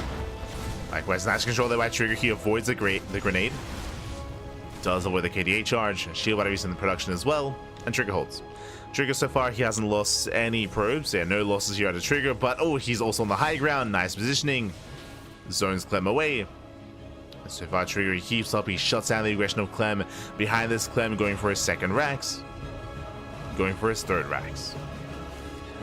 So he's getting his 3-1-1 setup underway.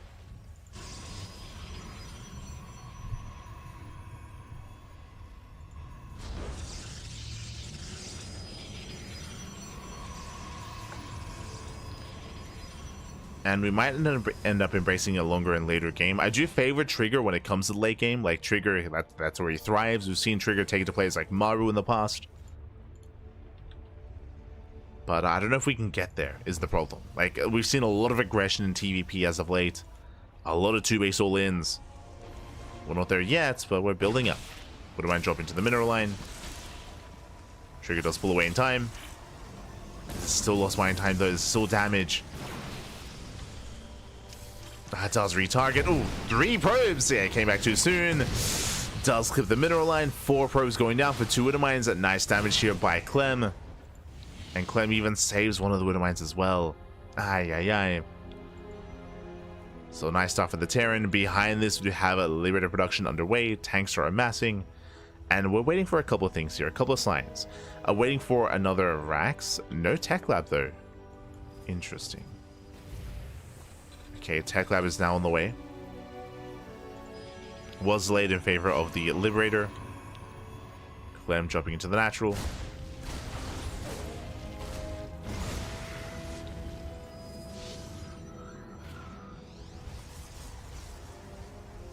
And an interesting trigger, he does open up 2-gate blink, but he delays his third base. He delays his third in favor of gases, in favor of a storm before expanding. So trigger being very safe. Being very safe here. So far he does keep up with the Liberator. Nice damage. Trigger pulls away, doesn't lose any probes. We'll clean this up. At the same time, here comes the main push. Oh no, the bait! Oh, he baits him in. He baits him in. Massive pickup. As Stalkers, they do pull away, but alas, a massive volley did connect. He has to get the hell out of here. At least he knows. At least Trigger is aware. Now moving in. He has to slow this down. He has to delay the push of Clem. And Clem, he's rotating around. He is spotted. He is confirmed by the observer. Clem, does he notice? He does. Yeah, he does notice. I mean, he has the Raven. Trigger should delay. And Trigger, he has no Storm. Uh-oh. He has High Templar. He has Charge on the way. But Storm will not be a part of this. High Templar morphs in. I believe did use the feedback. Throws down. High Templar does fall immediately. And Trigger does shave off a good amount of Marines, but the tank count is still insane. 3 tanks. Pushing into the bases, we can see Trigger, he rotates to catch reinforcements, does find them, he gets 1, 2, he gets 3 Marines, not bad. How about the third base is forfeit? Trigger, he just commits. Okay. Base goes down. And Trigger, can he sandwich the army? Because Clem, he doesn't turn around, he commits. Clem is pushing forward. Nice feedback.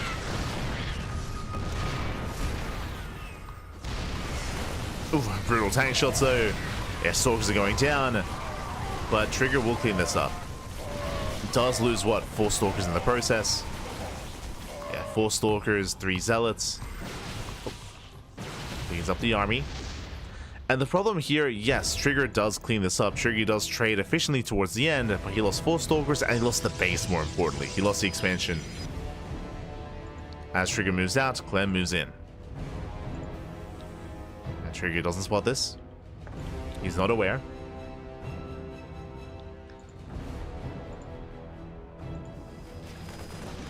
Trigger gets into the bases. Clem, he's somewhat in position. Trigger somewhat in position. Storm is done in a couple of seconds, but +1 is going to be denied. Massive pickup. And takes down the Forge, takes down the upgrade.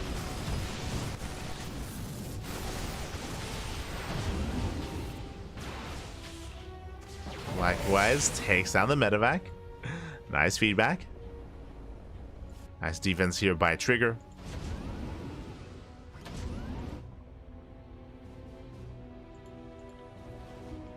And the game continues. Now, as the game continues, Clem is ahead. Clem, he has a very substantial economic lead. Typically, the Protoss wants to be upper base. As Clem takes a 3rd, Trigger, he should be getting a 4th. He should be getting a 4th base, but he's just now retaking his 3rd. So Trigger, he's very far behind. And the longer this goes on, the worse it is. Trigger's all in. At this point, Trigger, he's completely all in. He has to do crippling damage, otherwise the game will end. I mean, it's going to end anyway. Here he goes, moving in. He has 3 Storms, 3 High Templar.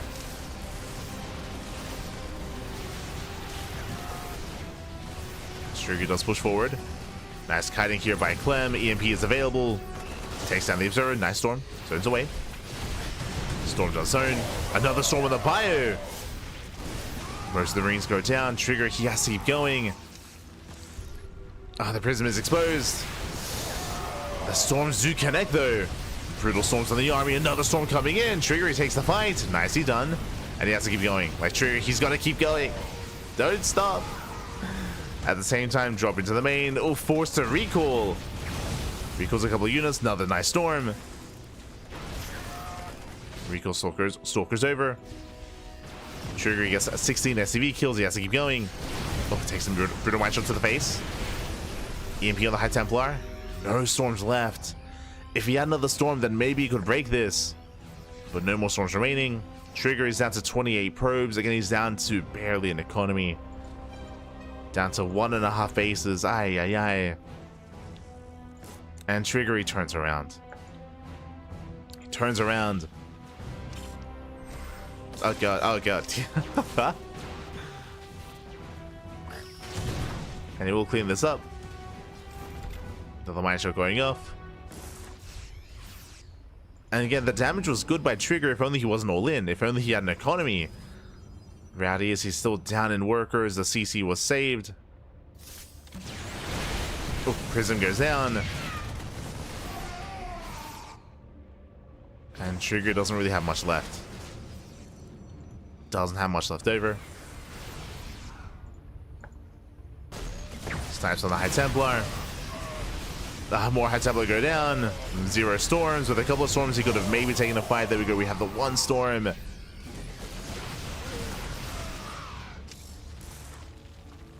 But Clem, soon he can just sim and win. Like he just sim and just push into the army. Takes down the Zealots, does focus down the Immortals. GG gets called, and Clem will take game number 1.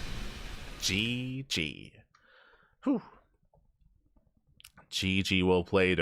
Clem does take a lead in the series. Again, Trigger, he played well for himself. Unfortunately, as we did point out, Trigger, he was forced all in after he lost the base. After he lost the 3rd base, like, it was just a very brutal loss for Trigger, a loss that he could not afford. Cleaned up the army, that's true, but he fell so far behind economically, and after that moment, he was all in. And what I will say is that Trigger, he fought well. He had really nice army control when he moved out across the map. He was, in a way, out-controlling Clem and out-trading him. He was taking better fights. Unfortunately, he needed more than that. It shows just how far behind he was economically, as he just still was pressured, still was all in, still had no sustain in the army, or sustain in that game. GG. GG, well played.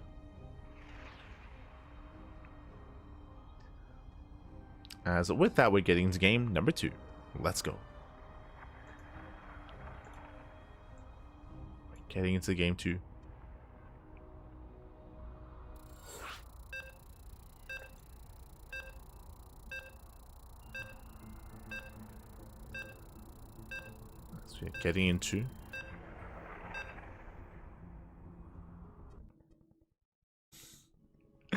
Getting into game 2. Pig is getting ahead of himself. Pig, he was like, hey guys, can we hold ByuN versus Rogue, please? So we can cast it after the upper semis. And Wayne and the other players are like, what? We're not we're still playing the quarterfinals. What are you talking about? He's like, wait, you have no faith? Pig's like, oh, my bad, I'm sorry. Jesus. Chanchito, calm down, Bobby. Calm down. Ay. As here we go. We're getting into our next game. We're getting into game number 2, and spawning in the bottom hand corner of Ley Lines, we have the French Terran player, the Blue Terran, representing Team Liquid, leading the series 1-0. It is Clem. And spawning in the top right hand corner, we have the Canadian Protoss player, the Red Protoss, representing Basilisk. It is Trigger.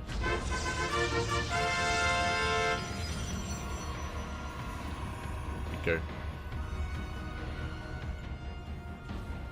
Got no faith in Wayne. I believe in Wayne. I believe in El Chamaco as well, papi. El Chamaco. I have faith in the players. Aye.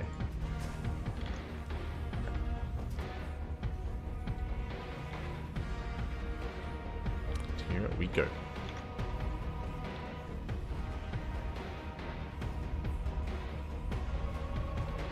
Was there any reason to turn around? The reason would have been there just to deal with the mine drops, just to, I mean, I guess like momentum was lost there for Trigger anyway.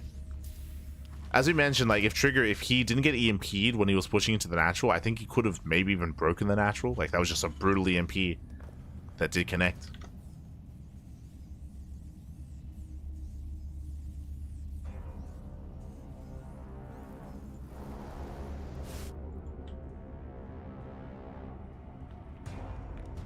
That EMP may have just won Clem the game. It's possible. Because that did force Trigger back.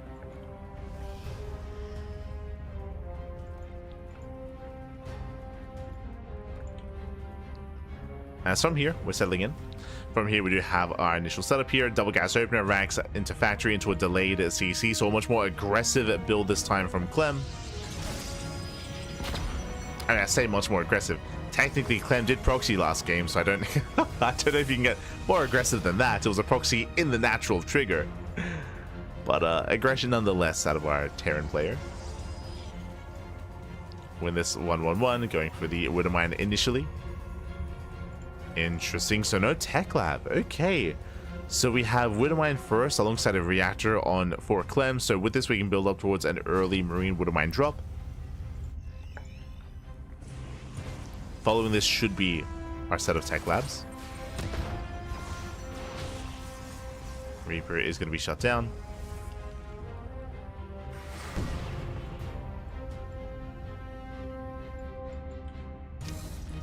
I think Trigger can take a map. Trigger can take a series. Like we've seen Trigger like take these big Terran players before.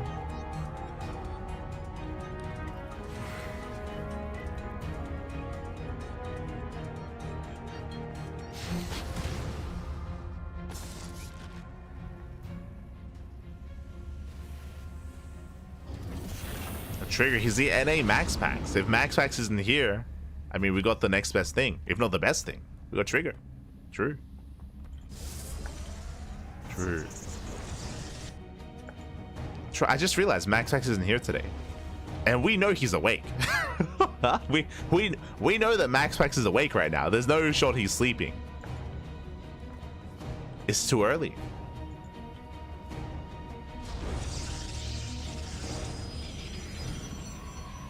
It's the Max Packs. As now Clem does drop into the main. Oh, does drop in. Will zone away. So far, nice tower firing. Does get 3 probes, 3 workers so far, and does escape with a drop. Very nice here. As Blink is still not done, SimCity working against Trigger as he cannot chase, and Clem gets away. So just really nice use of the terrain here, or the SimCity of the Protoss. Able to get in, able to get out. Remember, Blink is done in still a couple of seconds. Trigger attempting to get in position. AI never sleeps. No, Max Packs, he sleeps just when the sun rises. That's when he sleeps. Ah, no. To be fair, Clem is also very similar. Clem and Max Packs. And Wayne. And usually Geralt as well. And Nick Ract. Aye.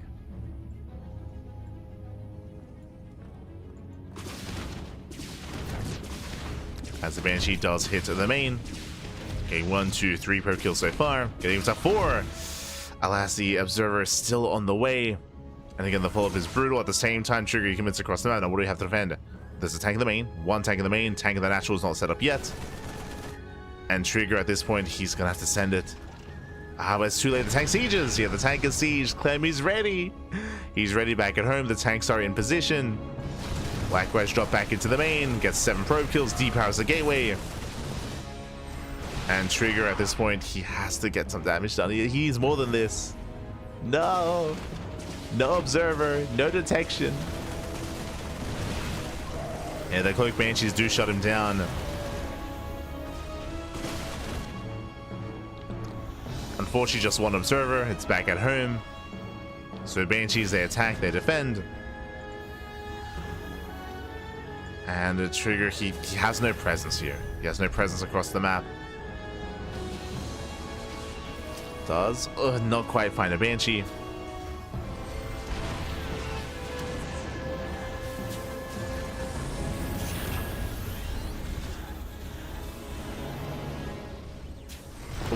Let's begin. Likewise, getting into the mineral line, gets 2 SCVs. That's something to get 2 workers. Behind us coming into the base. Now, Trigger, he's still in this game. He's in a rough position. Trigger is behind, 100%. He is behind at this point. But there are ways to recover. Ideally, if he can try to catch out any attempted drop play. If you can catch out these Banshees, for example. As I say that, though, the Banshees, they move out. Stalkers are still across the map. Back at home, what do we have to defend? We have 1 Stalker. Do have some Warpins. 3 Stalkers in total. But I'll be honest, these Banshees, they can take it on. They can take a head-on fight. They can fight head-on, then they will. Ooh, they get 1, they get 2 of the Stalkers, they get 3. 1 Stalker left. It's gonna go down as well. Oof. Now he can one-shot probes. Here he does commit.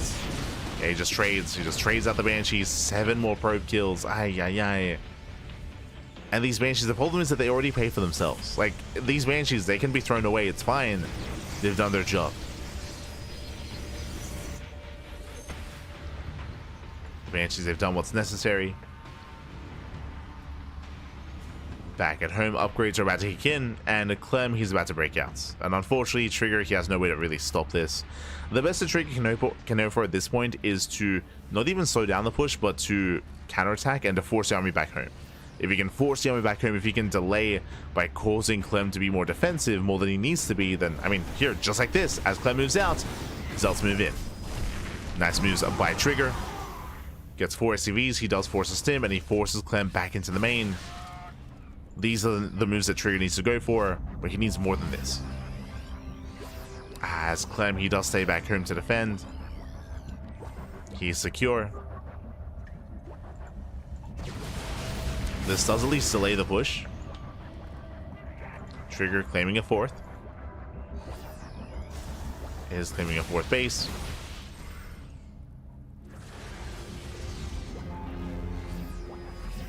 More warpins on the way.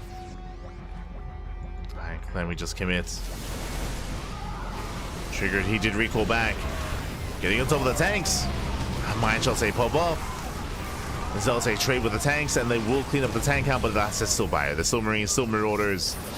And we've seen this before. Clem, he can stem. He can stem in. There's one Colossus. Nice juggling. Very nice control.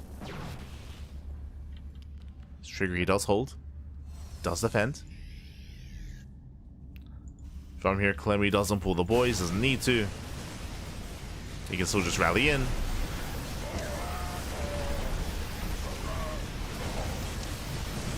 And with that, Clem, he's just overwhelming. Just a handful of gateway units remaining. Takes down the Zealots. Breaks through the Stalkers. Even getting to the mid-run. The boys are being pulled. They have to be. And this is Trigger's final stand. As he micros his heart out with that Colossus, the base will fall. And Clem will push through. He'll push through into the natural. Past the main army. The shield, I mean, hey, what the hell, the shield battery? Trigger, he defends the natural base at least. Does hold into the natural. He will lose his 3rd. He does have a 4th that he can try to saturate. But it's just too much. It's just too much. The rally becomes too much here.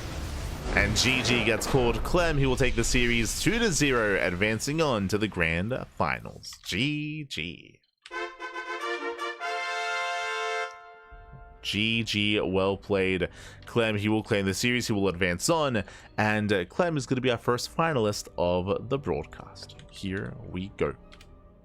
It is going to be our first finalist, and we'll see who will join him as we are getting ready for the lower semifinals. Let's go. GG, well played. When it comes to Trigger, game 2 unfortunately was a bit of a rougher game here. It was a little more in favor, a little more dominant by Clem. Game 1 was very close. Game 1 was very clutch. We saw that Trigger, again, he was out trading, out controlling. Trigger was doing amazing when it came to his push, but despite that, it was still barely done enough to break his opponent just because he was all in. So a solid game 1. Game 2, a little bit more shaky, and again, more in favor of Clem. More in favor of Clem. But here we go. We are now getting ready for our next series. We're now getting ready for our next broadcast. Here we go. Next broadcast, next matchup. As we have, oh, let's go! Again, there's a reason why we had faith back. We had faith in El Chamaco. As Cham does take down Rogue 2-1. For not a Pig, by the way, because Pig had no faith. Like, but Cham, he does have some some absolute killer ZVZ, and with that, Cham takes down Rogue, and up next we have a ZVT between Cham and ByuN. Let us go.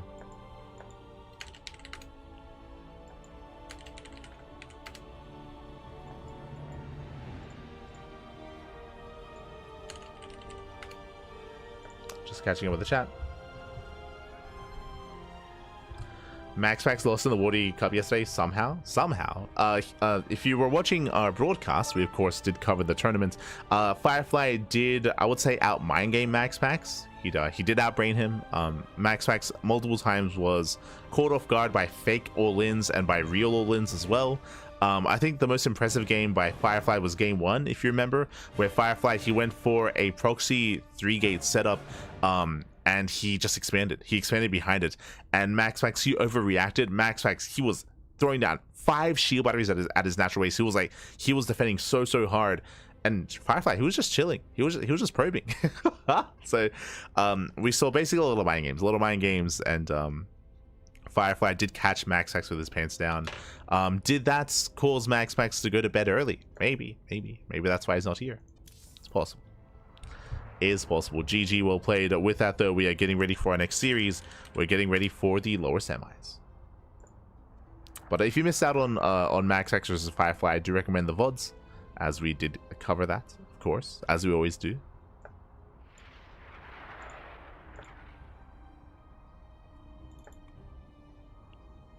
As we do.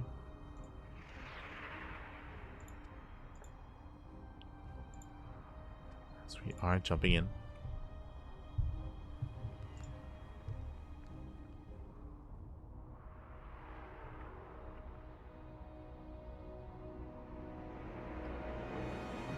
Okay.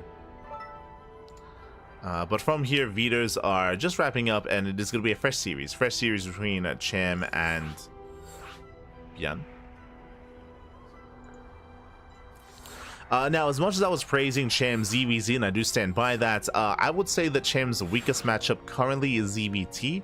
ZVT is where Cham has, well, doesn't have as much kind of leeway. Now, we did cover Cham recently in a best of 9 against Special, and Cham had a very intense matchup against Special as well. We saw a lot of variety out of Cham, that's what I will say. We saw a lot of variety. It was really fun seeing the diverse play that Cham had. Very diverse. So I'm looking forward to seeing that here against ByuN. I'm looking forward to seeing some more unique, potentially like 2-base swarm host play, roaches into infestors. Might even be I should say inspired by SHIN, and might even attempt to go into fast hive into fast ultras. We'll see how Cham will approach this, but I do expect like some more quirky builds, not necessarily standard play out of Cham. Here we go.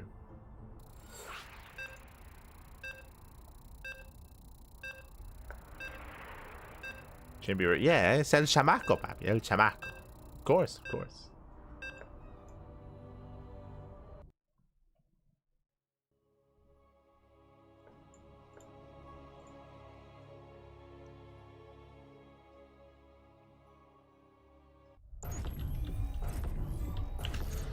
Here we go. We're getting to our next series, getting to our next matchup, and spawning in the top left-hand corner of Pylon, we have our blue Zerg player. We have our Mexican Zerg representing Exertis Esports. It is Cham.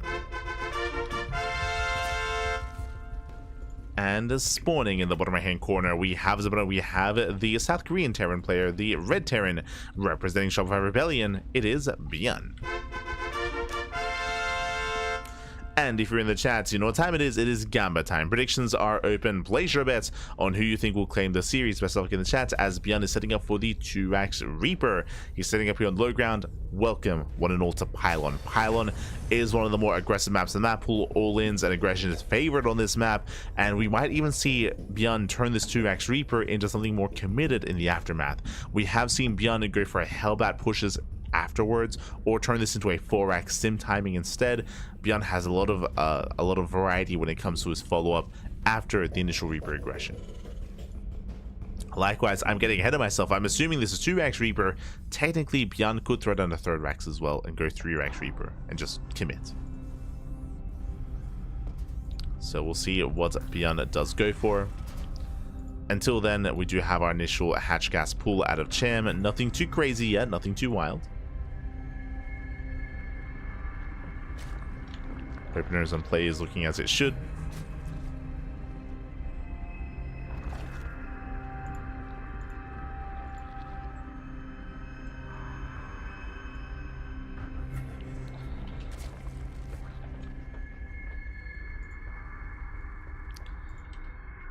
Here we go.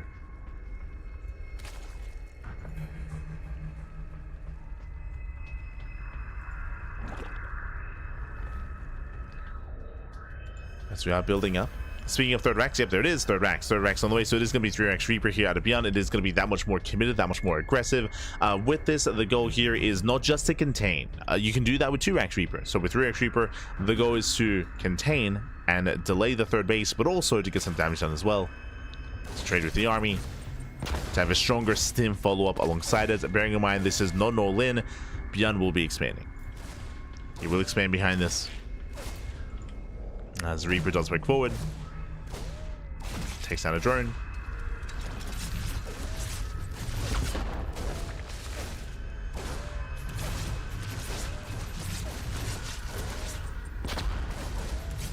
As ByuN does push in. Once again does threaten the natural.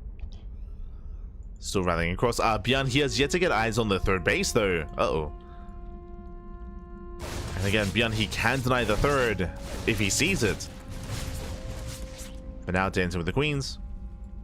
Does rotate back around. Oh, doesn't quite confirm. And we will get one. Yeah, one queen goes down. Massive pickup.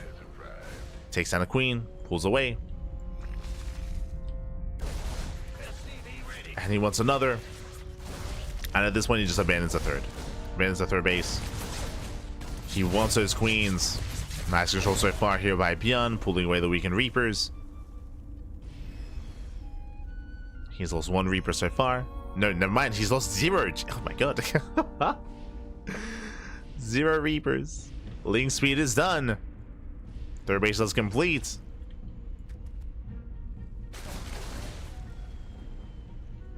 And Chem is getting ready for the dive, getting ready for the breakout. Speaking of, links are revealed. Back at home, we have the full wall. Stim is on the way.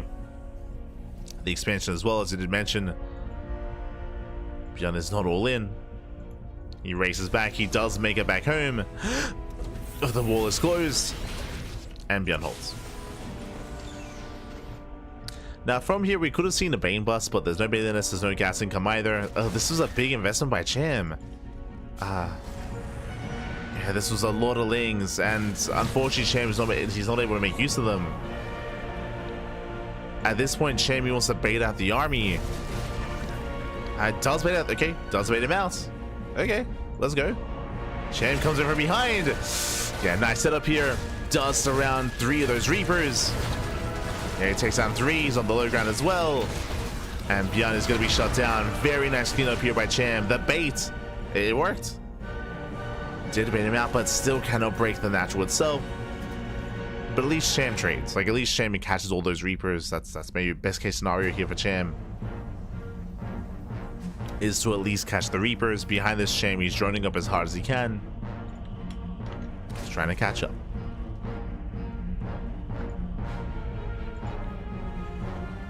Here we go.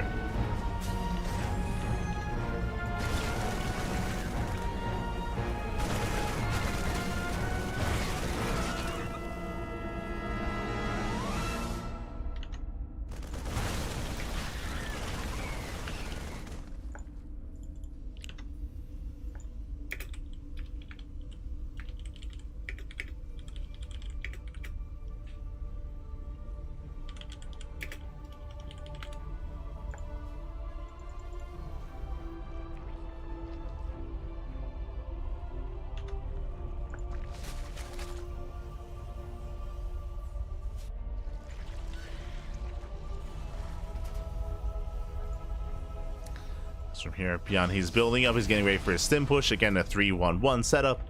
A very strong stim timing here from ByuN. He is moving out. Behind this, Chem trying to set up something Bane, getting to 1-1 upgrades. Baneless is on the way, Lair is on the way. It's going to be a tough hold here for Chem. Not impossible, but it is going to be a tough hold. He only has 3 queens. Never mind, he only has 3 queens. Only 3 queens to defend. It's going to be mainly Ling defense against a massive amount of Marines with combat shield. I'll be impressed if Chem can hold here. I'll be very impressed. ByuN stims in, Star steps away. He should clean up all these lings. Yep. Cleans up the lings. GG gets called, and ByuN will take game number 1. GG. Whew. GG, well played. Again, Cham, unfortunately, he just took too many losses early on. The losses that he took were inadvertent damage in the sense that Cham did make Lings and he wasn't droning. He overmade Lings, and we spoke about it, that the best case scenario for Cham was for him to catch out the Reapers, which is true, did catch out the Reapers, but even then it wasn't enough to just make up for the lack of workers and lack of drones and the lack of economy that Cham had. With that lack of economy, it means that he had no defensive setup, means he had no spare minerals for queen production, as he only had 3 queens, likewise delayed tech as well. So really rough follow-up there out of Cham, and ByuN snowballs into a win. GG. GG, well played. ByuN does take game 1, and now we're jumping to game 2. We'll see if ByuN will extend his lead, if he will take the series, or if Cham can bounce back. The pressure is on.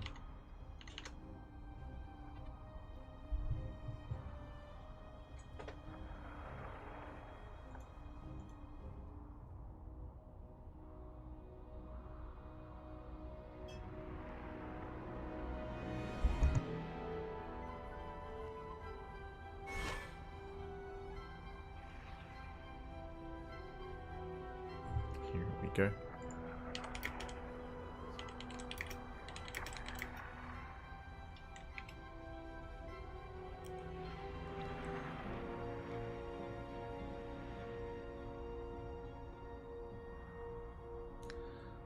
As we're getting into our next game, it's going to be on ley lines. Just waiting for our players.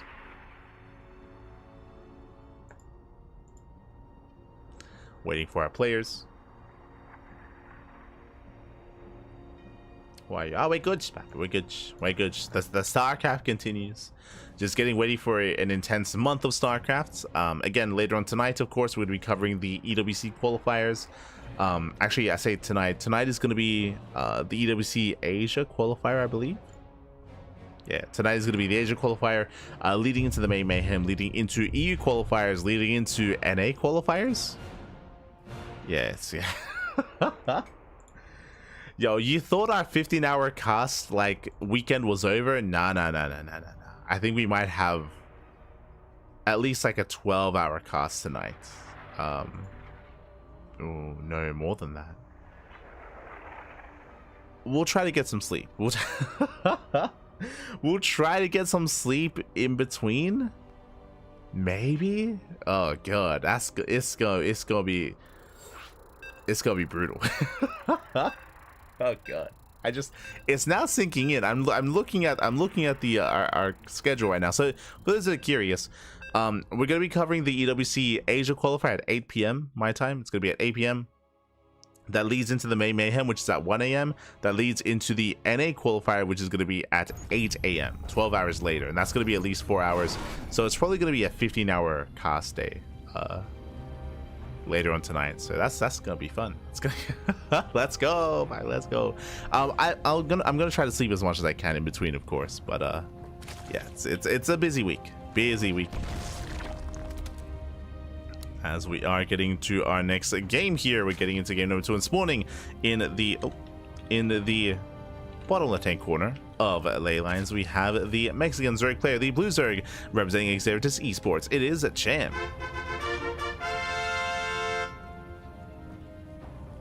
And spawning in the top right-hand corner, we have the red Terran player. We have the South Korean Terran representing Shopify Rebellion. It is a ByuN. You're an animal, like, yes, I'm an animal. I'm a duckling. Quack. Rage for rest, yes. I mean, we already did it over the weekend. Like, we already did, like, 2 15-hour cast days on Saturday and Sunday, so what's another 15-hour cast day? Just do it again. That should be today and tomorrow as well. Should be the same kind of setup for all the qualifiers. I want to believe that the qualifiers are going to be a little bit shorter though, lengthwise. So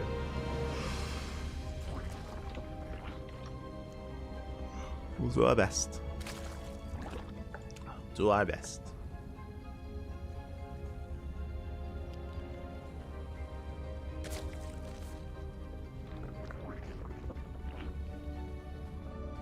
As from here, we do have a standard opener out of Cham, likewise Rax Expand out of ByuN. This time, we're not going for a cheeky additional Rax opener. Not this time.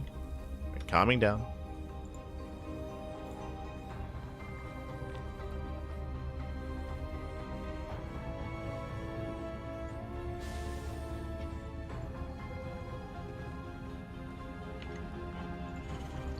calming down.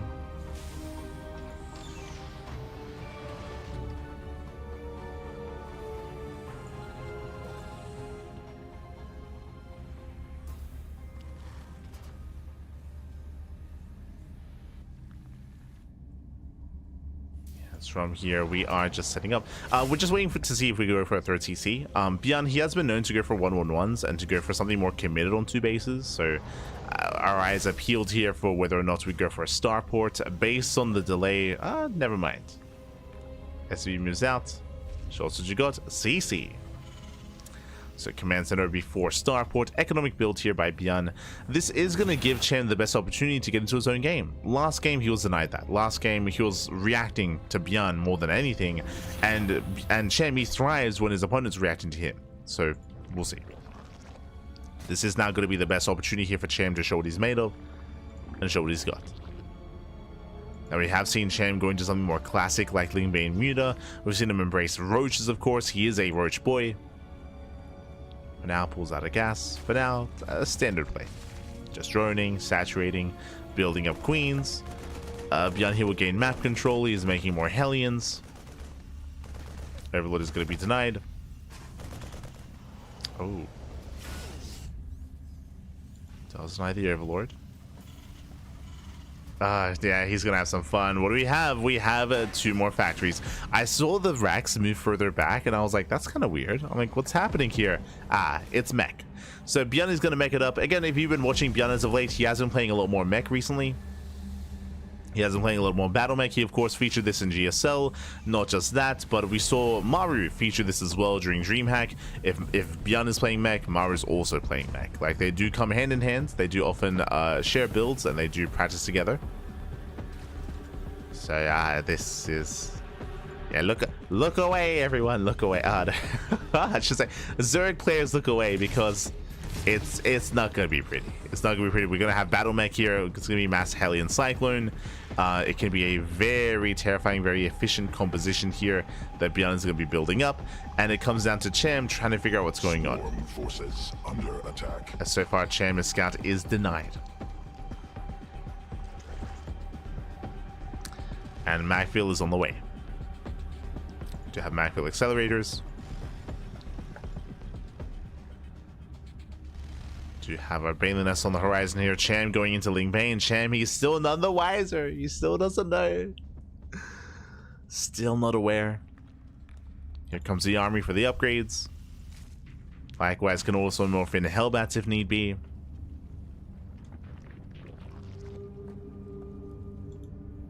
Oh boy. And again, this is going to be a tough moment here for Clem. Basically, the longer this goes on without a scout, the worse it's going to be. We need roaches. We need roaches. Purely Lingbane will struggle against a battle mech. Overseer comes in. Now he knows. There you go. Now he knows. Now he scouts. Overseer goes down. Does confirm these Cyclones. Does confirm extra maxes. Bam. Instantly Roachworn. Roachworn is on the way, thankfully. But remember, this is a late Roachworn, a late scout, late reaction. And here comes ByuN already. He's coming. ByuN is coming. And Clem needs more time. Likewise, lock on the queens. Flash transfuse will keep him alive. But the lock-on's okay. It does pull away. ByuN pulls back. Lings, they counterattack. They do delay ByuN. They do force away his attention.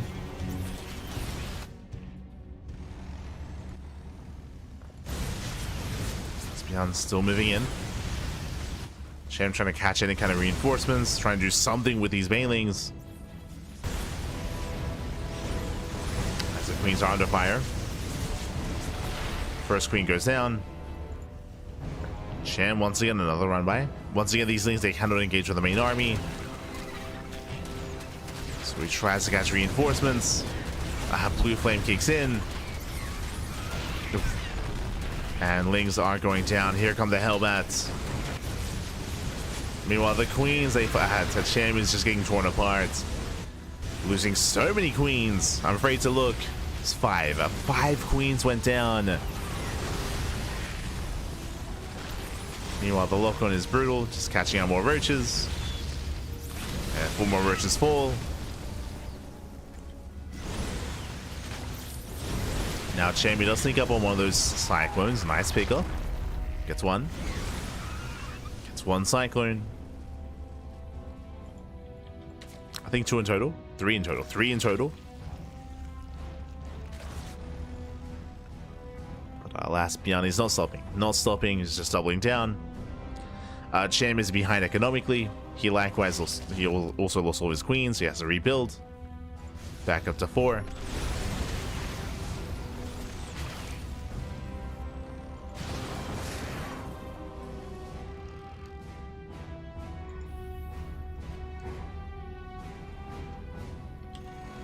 ByuN pulls back. Pulls back. Cham is holding his own, at least for the time being. Bearing in mind that Cham's supply is inflated, so ByuN is still ahead in army supply. He's ahead when it comes to the army, ahead when it comes to the economy. Oh, Cham, he can't surround though. He's setting up for the surround. ByuN notices. Does notice. Like, the best chance that Cham has is for ByuN to push too far into creep to overextend, and then for Cham to surround. And that is going to be the ideal. Without that setup, though, Cham can't engage.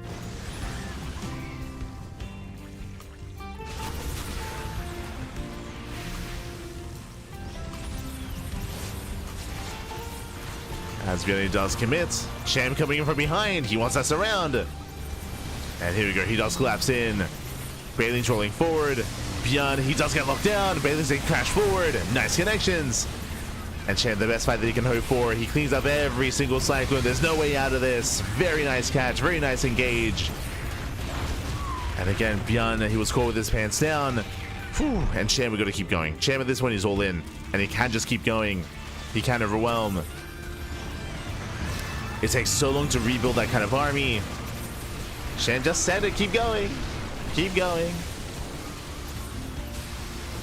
Bailey's getting to the mineral line. SCV's going to be going down. Takes down 17 SCVs. Breaks the base. And can now break the army. Can now break the army here. Cham pushing further in. Gets into the mineral line. Zones away the cyclones. And pushes into the production. At this point, Cham has done it. Whew, Cham, he has done it. It did recover. Again, the one thing that Cham was hoping for was for ByuN to overextend, and it happened. It happened. ByuN, he got too excited. He got too greedy. Did push too far. And Cham with the perfect surround. And with that, we're going to the ace match. Whew, we're going to the ace match. As we spoke earlier, how Cham, he beat Rogue in the quarterfinals. Fun fact, Cham, he also just did what Rogue couldn't. For those who didn't watch GSL, ByuN did knock Rogue out with mech, with battle mech, with this build. So Cham, he doesn't just take down Rogue in the quarterfinals, he also does what Rogue couldn't do and beats ByuN's mech. GG, well played. Whew, Cham, again, very patient play out of Cham. Once again, just waiting for ByuN to overextend, waiting for him to push too far in. And then Cham, he got the surround he was hoping for. He locked down the entire army. GG, well played. Whew. With that, Cham does tie things up, and now we're going into the ace match. And again, we'll see if Cham can cause the upset. We'll see if he can bring ByuN down. I'm hoping he can. Let's go. Let's see if we can get some more Zerg gameplay here in today's broadcast. We're here for it. We're ready for it. Game 3. Torches. Let's go. Let us go. It's having none of this. It's like Rogue who? Cham, baby. Let's go.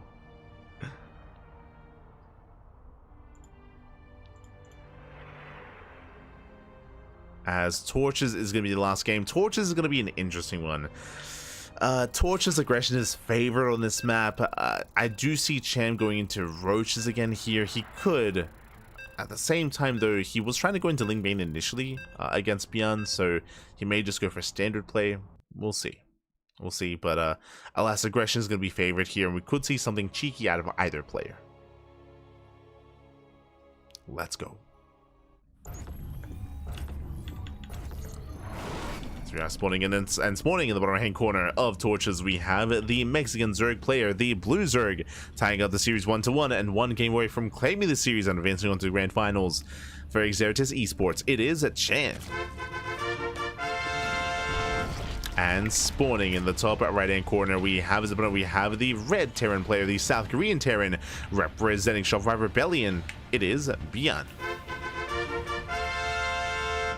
Here we go. No supporting ByuN. I mean, ByuN is a favorite player. ByuN is favored. Cham is the underdog. It's always fun cheering for the underdog. Always, man. Always. As we've already forced the ace match, we already have gotten what we've wanted most here is a game 3. And we'll see how this story ends. As so far, Cham going hatch first.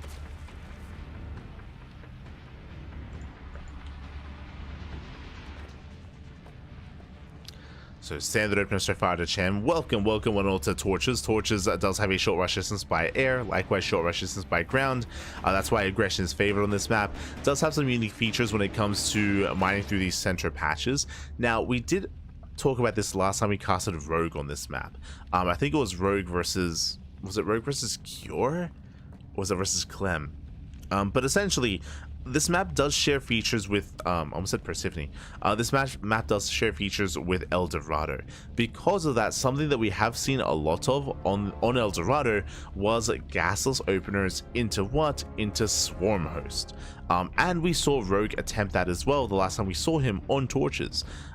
But the problem here, the difference between El Dorado and Torches, is that Torches is a smaller map, so builds like that can be punished that much harder. So I'm not too convinced with the idea of going Swarmhost. I can see the logic behind it a little bit, but as you mentioned, because it's so small, like the punish is just that much more brutal here on Torches.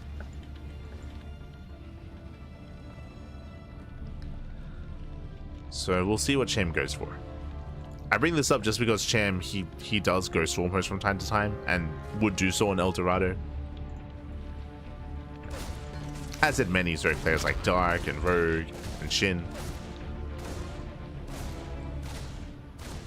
Oh. As Reaper does poke forward, takes down a Ling, takes down a Zergling.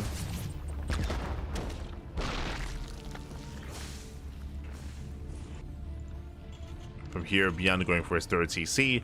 Likewise, you can see here, ByuN is going to be expanding towards Cham. This also means something that we have seen from Terran players is Terran players to take that triangular third base and then expand towards their opponent and take the gold. And from here, they can just commit. They can even 8 ranks, even with a 4th base, with that extra gold income, and just commit, double down, and break a Zerg. So, again, it is a very aggressive setup here from ByuN already, very assertive. Cham has yet to determine what he's going, or we've yet to determine what Cham's going for. So far, still droning.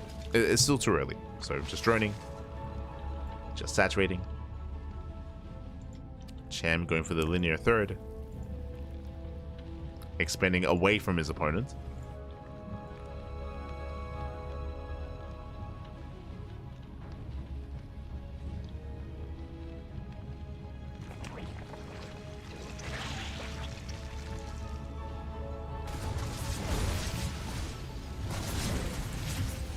ByuN does poke in. Sin threatens the queens.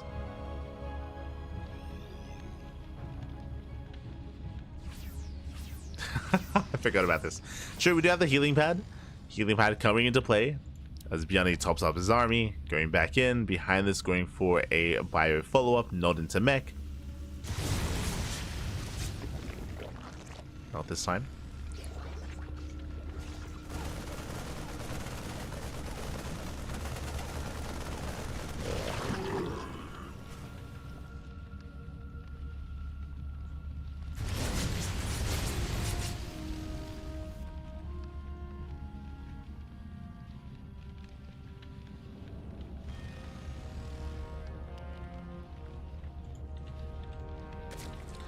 As from here, it's going to be lair first. So lair first out of Cham, a very safe play with the lair first. It doesn't mean earlier overseer. It means earlier baneling speed as well, assuming that we are going for the baneling nest. I don't like the idea of going into Muta play, just as a heads up. Not on torches. but we'll see when the gases are taken. Speaking of gases are on the way, okay, it's going to be roach play instead. I do like this. Roach play is a little more common on these smaller maps. It is a much safer way to play. So a roach opener out of champ. I can get behind it.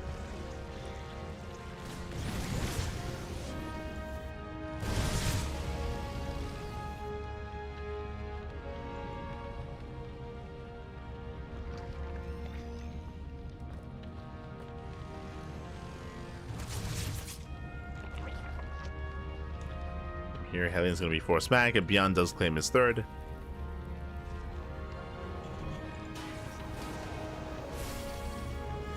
And again, expanding towards Cham.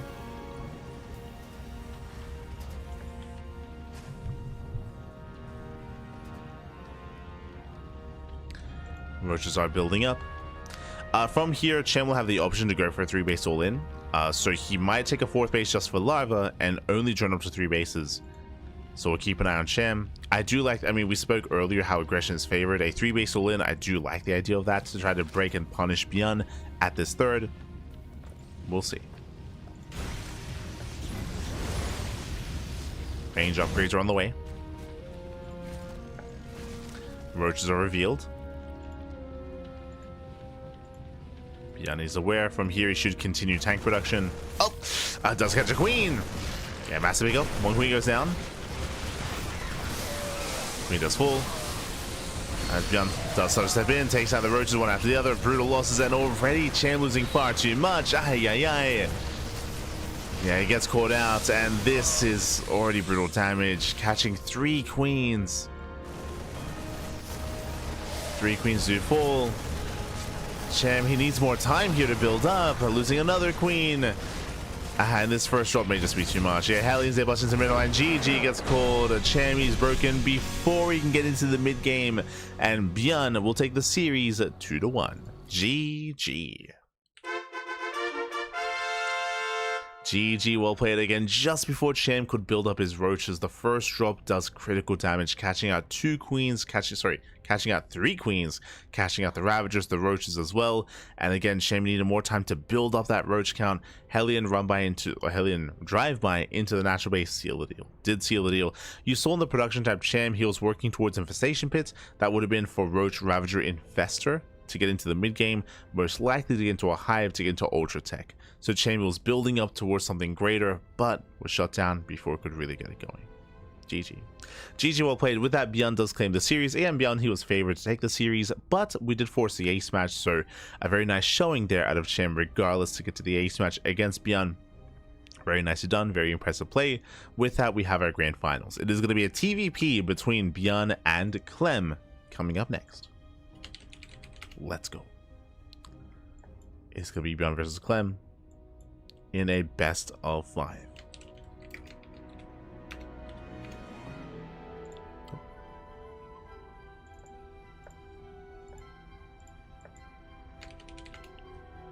As we do need a moment to set things up.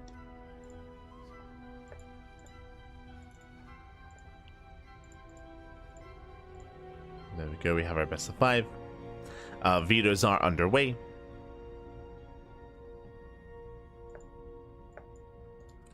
And we are going to be going for a short break. We're going to be going for a short break here. We're going to be back soon here with those grand finals. Of course, the players need some time to get ready, to get their vetoes underway, and to get all their matches sorted. So until then, we're going to be going on that short break. Take this time to get some snacks, get some food, get some water, drain your disruptors, massage your marines, and hydrate all of your hydras. We'll be back soon with the grand finals. See you then. See you then. See you then.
And welcome back, everyone. Welcome back to the grand finals, los grand finales here of the PiGosaur Cup number 33. It's been an intense broadcast already, but we are down to 2 final players. And before I get ahead of myself, a big shout out in the chat to Rocklets. Obrigado. Thank you so much for the raid. Hope you had a great stream. Hope you had a great cast, as Rocklets, he was covering this event as well in Brazilian, in Portuguese. So thank you so much for the raid, and welcome one and all. Fala galera, as we are jumping into the grand finals, a best of 5 between Clem and ByuN. Let's go. Spawning in the right hand corner of Leylines, we have our French Protoss player. We have the blue Protoss representing Team Liquid. It is Clem. And spawning in the bottom left hand corner, we have the South Korean Terran player, the red Terran representing Shopify Rebellion. It is ByuN. And if you're in the chat, you know what time it is. It is Gamba time. Predictions are open. Place your bets on who you think will claim the series. Best of luck in the chat as we jump into our TVP. As we just start off with the eBay block, where Clem, he is wise to this already. The probe is in position, the boys are being pulled, and Clem, he will shut down the initial block. So nice start here by Clem. He does shut down the block, he will force a cancel, and with that he can now embrace a standard game, a standard setup here. ByuN does pull away, but again, this eBay block is less than ideal. Ooh, as that's a kill on the SCV, and Clem defends. So far, a stronger start for Clem. Behind this, ByuN, of course, getting to his own racks. Eventually will expand, but his setup here, his build is going to be delayed because of the eBay. So I would say a better start for the Protoss. ByuN going for the CC on the high ground. Here we go. See, light SK in the chat. Gah, baby, gah. None of these guys sleep. No one sleeps. We're all degens. All degens. Not like this. I mean, shout out to those working behind the scenes. Shout out to Stegosaurus as well as Pig. As of course, we now have moved the PiGosaur Monday to now just the PiGosaur Cup, because that was on Tuesdays. It is no longer a marathon coverage cast of Water TV Monday into Monday Night Weekly into PiGosaur Cup. It is no longer the case. Now we do have a day break in between to actually allow players to sleep, to actually get some rest, you know, for the health of the players, for the betterment of the scene. I do prefer this. I do think this is just a better decision, better choice. We are promoting sleep, we are promoting bed for the most part. I mean, we still have some absolute degenerates that do stay up and play in the entire tournament, even deep late into the night, but it could be worse. They could have been playing all day instead. They probably still are practicing, but, you know, still, regardless. We're looking out for the players.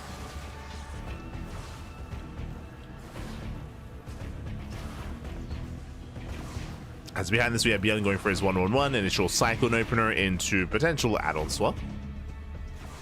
Of course, aggressive builds and 2-base all-ins have been all the craze as of late, but players like ByuN are willing to mix it in more than anything. Not like Maru, who's going to do nothing but 2-base all-in. Reaper is shut down. Behind this, Maru is expanding. Says Latitude Ladders after casting 3. That's true. That won't happen today, though. Like, I'm definitely tempted to ladder after this. I'm very tempted to ladder after this cast, 100%. But I also recognize that I'm probably going to be casting 15 hours after this, so I probably should get some sleep. So I will not ladder today, unfortunately. I will be getting as much sleep as I can in preparation for tonight's broadcast. Because it's gonna be a cast, papi. Ah, boy. Ah, no. It's gonna be intense. Yes, CranKy DJ.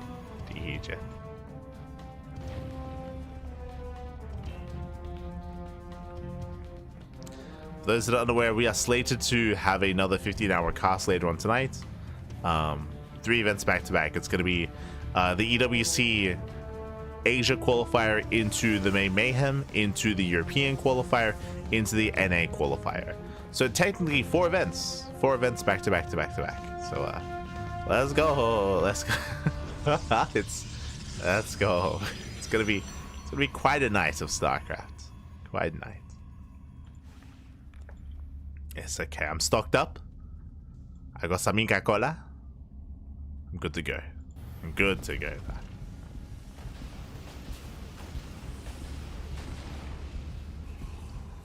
As for now, we do see Clem moving out. Behind this, it is just going to be a 4-gate blink into a fourth base, into a third base. So hyper aggressive here from Clem. He's expanding, to get me wrong, but he does have potential to warp in 4 stalkers at a time. It's going to be a ByuN to defend. So far, ByuN, he does have 1 tank in the main. He has a tank here in between the bases, bunker at the natural, but there is an opening here at the natural base behind the mineral line, and SCVs are going down. Yeah, 1 SCV so far, getting up to 2. Nice control, does break the lock on. So far, nice damage at the same time. Ooh, did shade into the main. ByuN defends. ByuN, he does defend. ByuN does hold. ByuN is not going to be broken. But remember, Clem doesn't have to break ByuN. Clem is expanding. Clem is getting a third. Clem is getting a third base. Likewise, 3 SCV kills here behind the mineral line. So they do dive in. And they will break the bunker. Bunker goes down. So far, only 1 stalker is full. Nice control by Clem. Yeah, I'm just trying to keep up. Does catch the observer. Nicely done. Observer goes down. Behind this, Clem now taking up into +1, blink in towards Colossus. For those that maybe don't watch Clem's Protoss, Clem is very standard in his play. He's one that does thrive in the mid game. So yes, we had a 4-gate blink opener, but again, we're expanding, we're teching, we're building up in towards the mid game. That is where Clem thrives. And he usually commits into mass gateway composition in the mid game. Of course, with robo support, don't get me wrong. But he isn't really one to switch into Sky Toss. He's not like a classic, for example, who at a moment's notice is if he sees the Terran player expand, that he's like, oh, the fleet beacon? Okay. I'm not that kind of player. Face of a Marine, does pull away.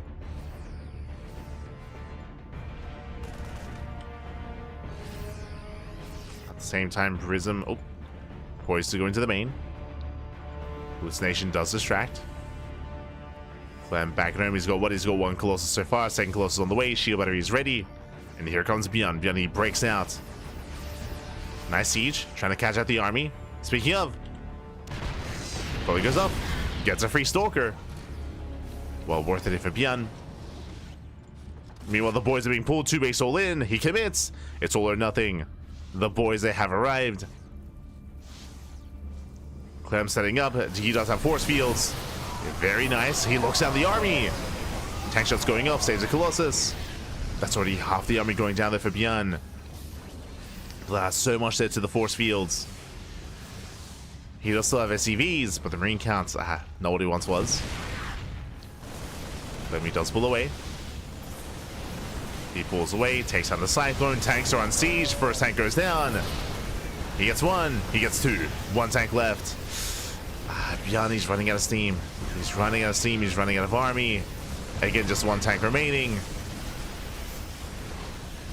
And trying to force his way in.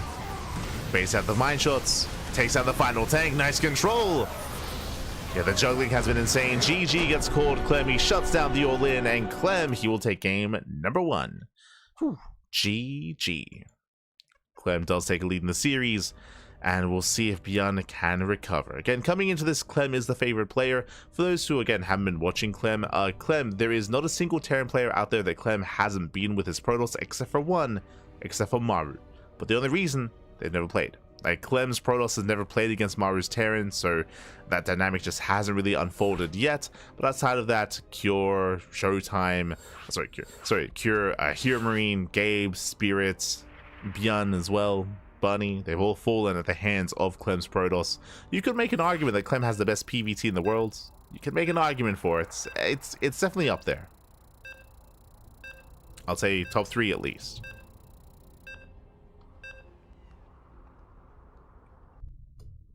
Here we go.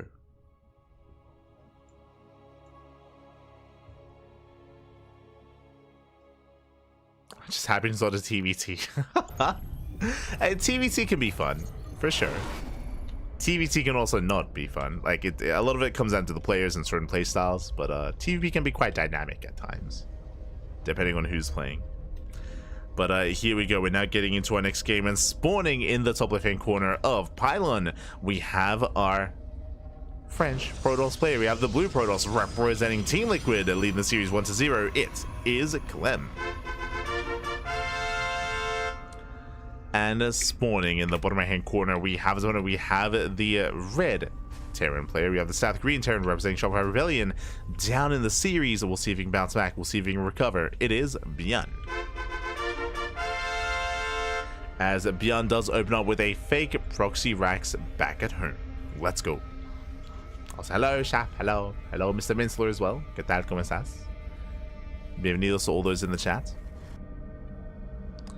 But yes, we do have the fake proxy here at the third base location. Again, it is not uncommon to hide your... Oh, this is different though. Okay, there's a lot to get into. First things first, it is not uncommon to hide your first racks further back in the main, at the natural, at the third location, or at the fourth location. It is not uncommon. So here, Clem goes in, Clemmy scouts that the racks is missing, and this probe should be rallied, further into the main first to check further in, then to the natural, as you can see here, behind the mineral line, then to the third location. But a couple of things here, as he's looking for the racks. If he does find one of them, this is not a proxy 1 racks, this is a proxy 2 racks Reaper, so there's a chance that even if Clem finds one of these racks, he might misread this as a fake out, when really we're committing to something much more aggressive, much more sinister here instead. But now Clemmy goes back in. He has yet to check the third locations, only the natural. And yep, now he's rallied. He's rallied to the third. And based on his vision here, I think he might see the racks. It's going to be close. Oh, ooh, doesn't keep going. Yeah, he does not keep going. He will check the other third location. But based on his rally, he does see the SCV. That should be a tell. That should be a tell back at home. Shield bat. Oh my god. He believes it's a proxy. He believes it's a committed proxy. He does now see the SCV, the CC, the command center. There's a cancel. Clem misread. Misread out of Clem. He believed it wasn't all in. So late expansion, he threw down an extra pylon. He threw down 3 pylons in the main base and a shield battery before expanding. So big overreaction. Reapers are moving out.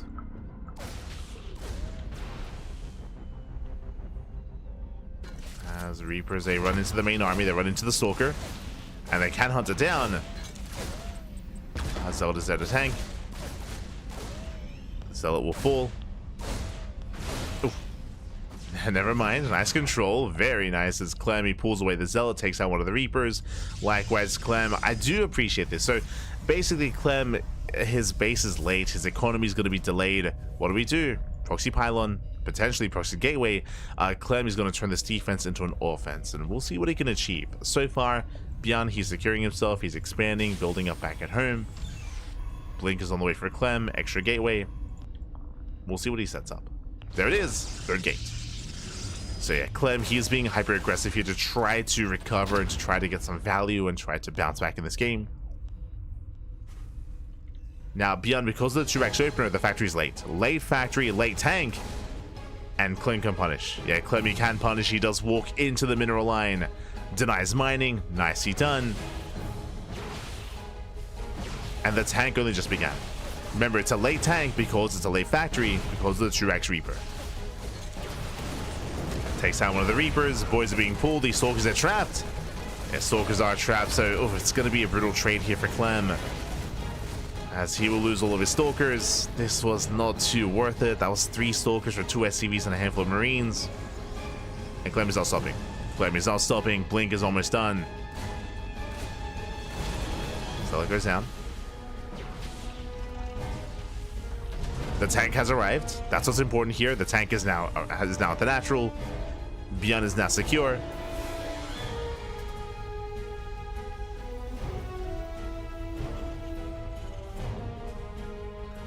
I'm French, and Clem's playing at 5 a.m. Clem, he usually plays at 5 a.m. Not just Clem, but Max, Wayne as well. Stim is denied. Matt's a big up. Takes out Stim. Stim is denied. ByuN, the ranks was exposed. Unfortunate that he didn't start sim in the main, didn't have the tech lab. Not ideal. But they're a key set of players, European players that stay up and they play in these tournaments on a regular basis. So they're the degenerate Europeans, if you will, as we dive in. But that's going to be Clem, Max, Wayne, Geralt, Nicaract. Those are typically the play Shameless as well.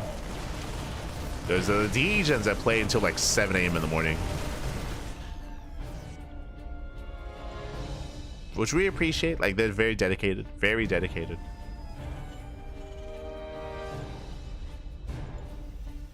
The passion is real.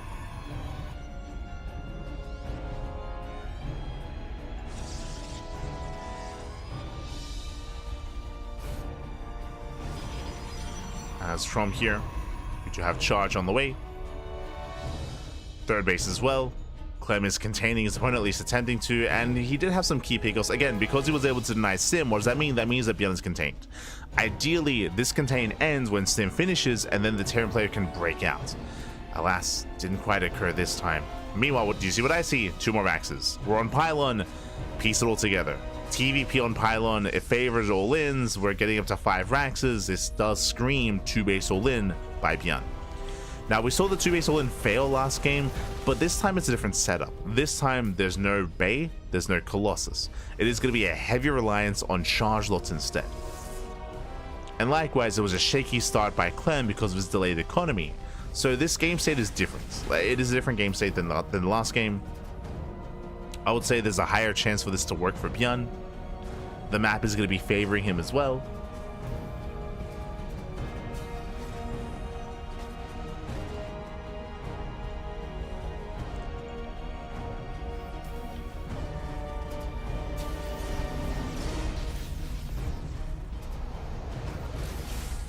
Hallucination does confirm he knows.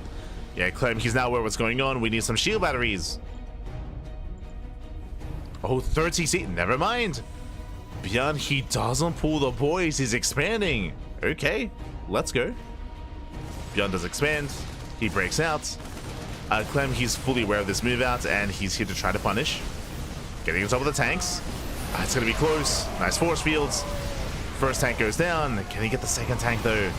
He's running out of zealots. Never mind. More reinforcements come in. He does bring down the tank. And with that, the aggression has subsided. With that, takes on both tanks. ByuN, he cannot break out. And Clem holds. Clem, he does hold. I mean, thankfully, ByuN is expanding. But we'll see if he can. As we just see Clem getting ready for a zealot run by. ByuN moving out. Without Zealots to defend, this is going to be a tough hold for Clem. Does have force fields. Zealots, they do get across the map. They get into the mineral line. Boys are being pulled. Nice force fields. Locking down the army. ByuN pushing forward. Can he get on top of the Immortal? He can. The Immortal does go down. Takes down the Immortal, but last is going to be cleaned up. Meanwhile, across the map, 6 SCV kills. Takes down 6 SCVs. Likewise, Clem, he's aware of the expansion. And there's a lot of pressure on Clem right now to delay the 3rd. Oh, Clem overextends. Yeah, that should not have happened. Miscontrol out of Clem.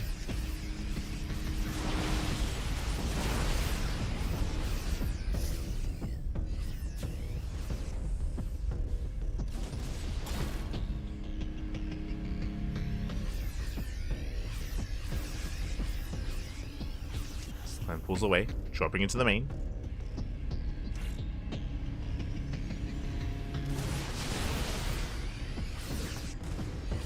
Oh, Prism. Dazzle Mind Shot goes off.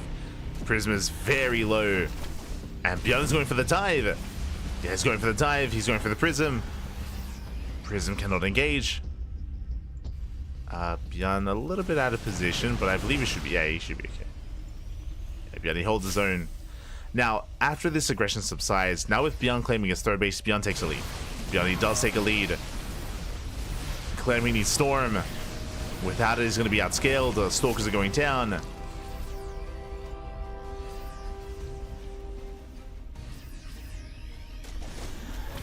He needs more damage. Doesn't get an SCV. Ooh, Prism gets picked up. And you can see ByuN with a massive supply lead. Now, there is still a chance for Clem to defend with Storm, but he needs these Storms to connect. The problem though, EMPs. ByuN moves out. Where are the Storms? Yeah, Clem does engage too soon. Decent Storm in the army, but he needs more. Yeah, he needs more Storms. Nice spread here from ByuN. Another Storm towards the end. But ByuN, he just stims in. He just stims on past. Not enough Zealous, not enough supply. Clem is being broken. And ByuN is so close to breaking through. Now the Storm zones. Clem trying to get a 4th base up and running. Again, the pressure is on. ByuN still has a lead. Like, Clem desperately needs a Zealot round by. He needs something to delay the economy of ByuN. Without it, ByuN is snowballing out of control. Snowballing out of control.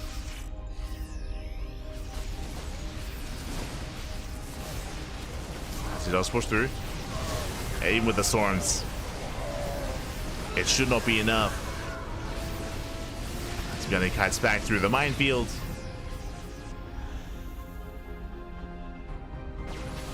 When the mine gets taken out. There's one High Templar in the Prism, one on the ground. It's one Storm. Very nice Storm. Okay. Lands a Storm. ByuN has to pull away. Does catch a Ghost. Gets 1. Gets 2. Gets 2 Ghosts. Takes down 2 Ghosts. Has to pull back. But very nice pickles here from Clem. Very efficient trade. And Clem, he has to do that again. If he can do that again, then he's back in this. His 4th base is getting saturated. Again, a very intense couple of moments here for the blue Protoss.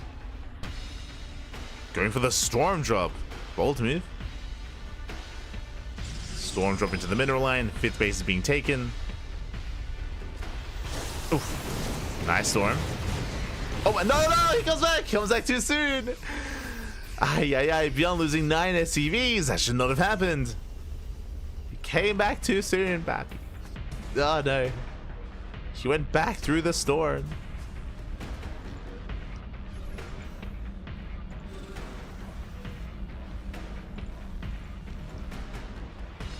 ByuN getting cleansed as we speak. Oh, no. As Clem, he's recovering, he's getting back into this. He will delay the base. Ooh. Nitro going up. ByuN out of position. He has to race on over.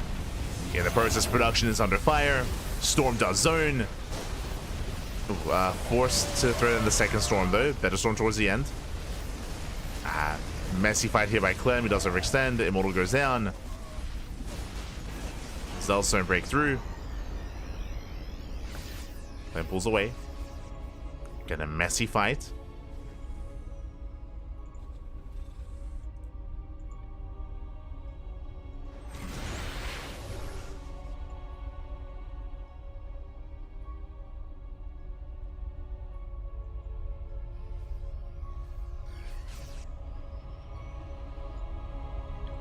Still quite tense. Still very tense here. We have a Zealot runway to his left, which runs into the main army. Clem pushing on the right. Ideally wants to get into the mineral line, but not quite able to. And mine shots will zone. Ghosts are exposed. Gets 1. Gets only 1 Ghost. And these trades are just not good enough for Clem. Like, ByuN still maintains that lead from earlier.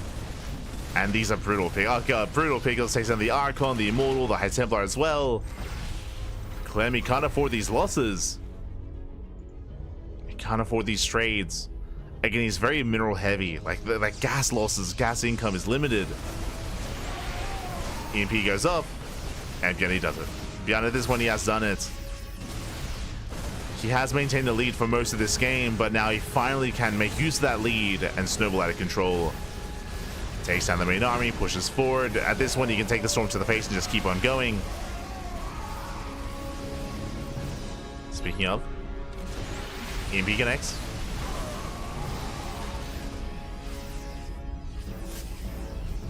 And we're looking to make a series out of this.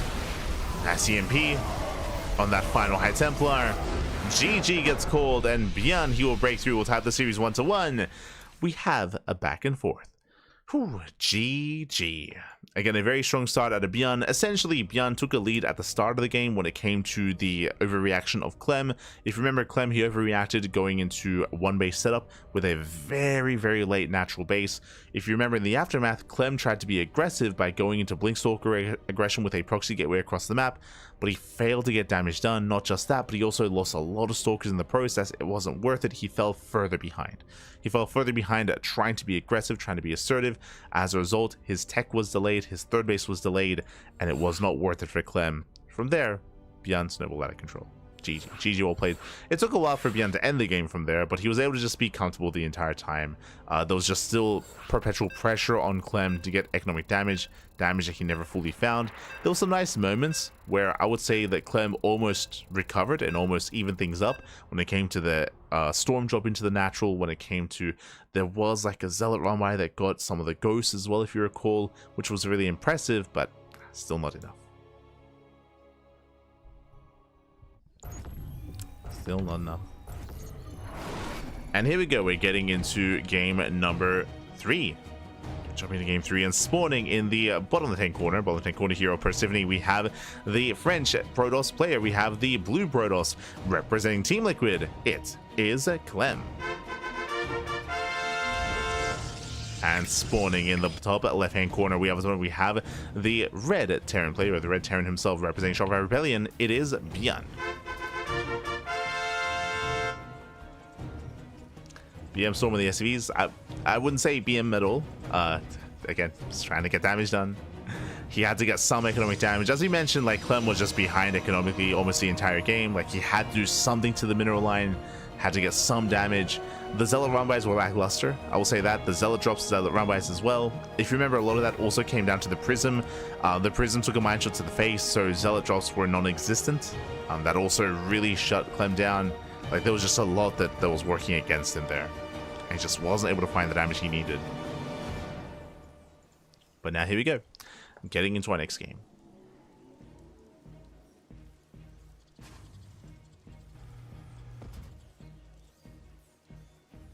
As ByuN is opening up economically. Okay, economic opener out of ByuN. Does go for the single gas into a faster CC. This time no cheeky proxy, this time there's no fake out. Again, it was some nice mind games in game number 2. As a reminder, it all began with a fake proxy, with a fake all-in. And Clem fell for it. He did fall for it. This time, he expands.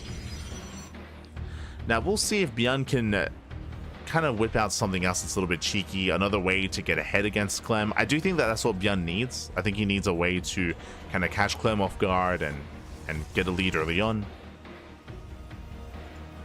We'll see if he can pull it off.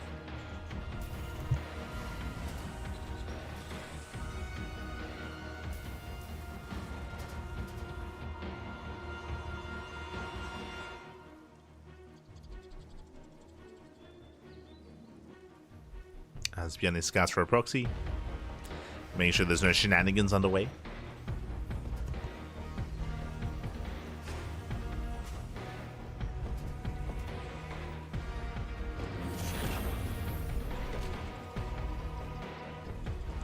Meanwhile, Twilight Council opener out of Clem. As I did mention, like, we don't really expect to see much deviation here. We don't really expect a Stargate opener or a Robo opener. Like, Twilight Council into 3-gate blink is Clem's bread and butter. I believe Clem can 4-gate, so that's also something to bear in mind. So 4-gate blink is also going to be an option. I will say this is not the best map for that kind of play, though.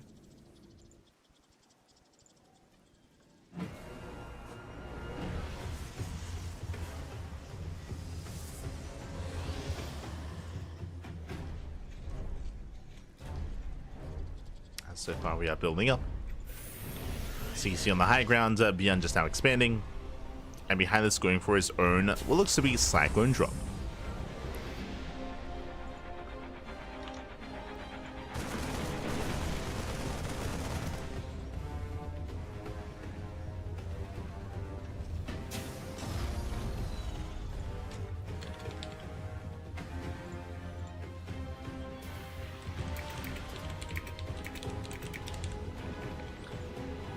here.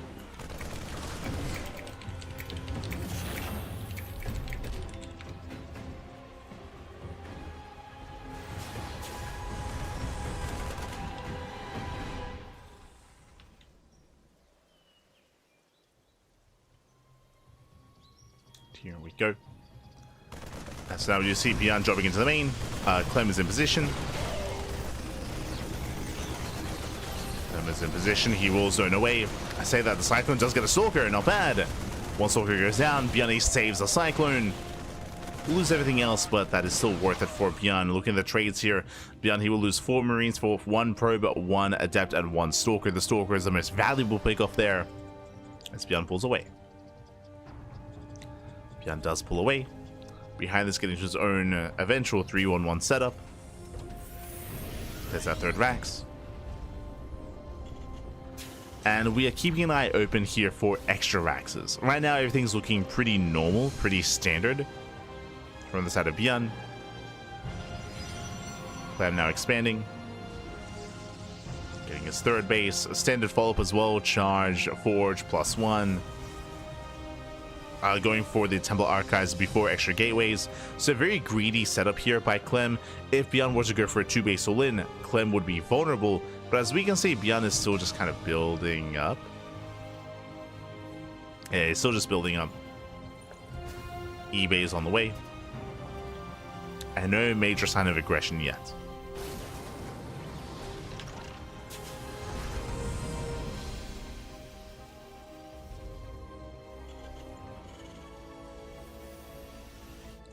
As Clem, he's moving out to contain ByuN. That's the goal here, to contain.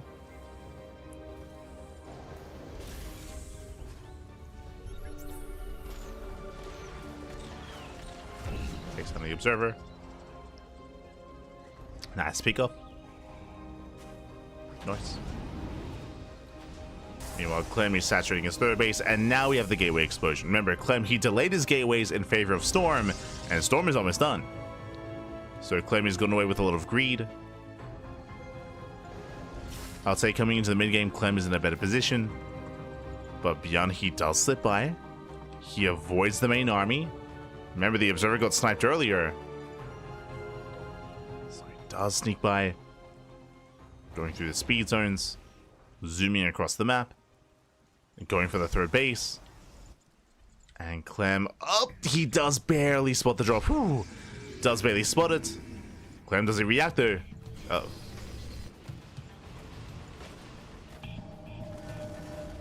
As there we go. Clem, he has to pull back. At the same time, ByuN, he breaks out. He does break out across the map. A massive push. And Clem, is he ready in time? Remember, we spoke about this. The gateways have been delayed. They're just now warping in. Just now morphing in. As ByuN commits. Clem. Oh no! Runs into the army. High Templar barely saved in time. Again, a chaotic response here by Clem. He was not expecting the army already. Clem being caught with his pants down. Storm does not connect. Again, Clem panicking. ByuN dropping into the natural. Clem trying to keep up. Tanks are still sieged. And ideally, Clem wants to engage when the tanks are unsieged. Wants to try to catch ByuN as he's moving, as he's repositioning. Pylon goes down. That does supply block Clem. Running into the tanks. Oh no! Ooh, brutal connection. Mindshot goes off, not on the Prism, thankfully. On the Zealots. Likewise, drop towards the main.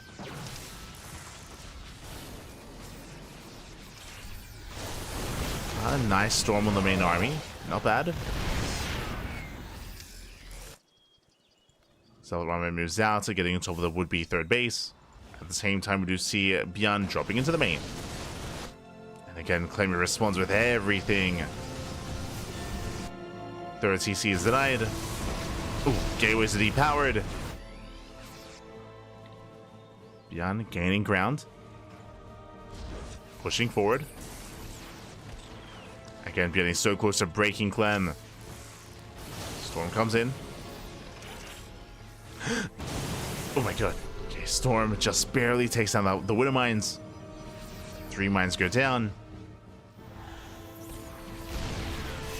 And Clem can break out. Yeah, he can break out. He can and he will. ByuN overextends. 3 tanks that will fall for free.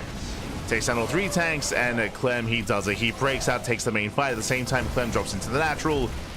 Does kill some workers, but Clem doesn't care. Yeah, Clem, he has an overwhelming army. We spoke earlier how Clem was greedy and how he was getting away with the greed. He did it. He pulled it off.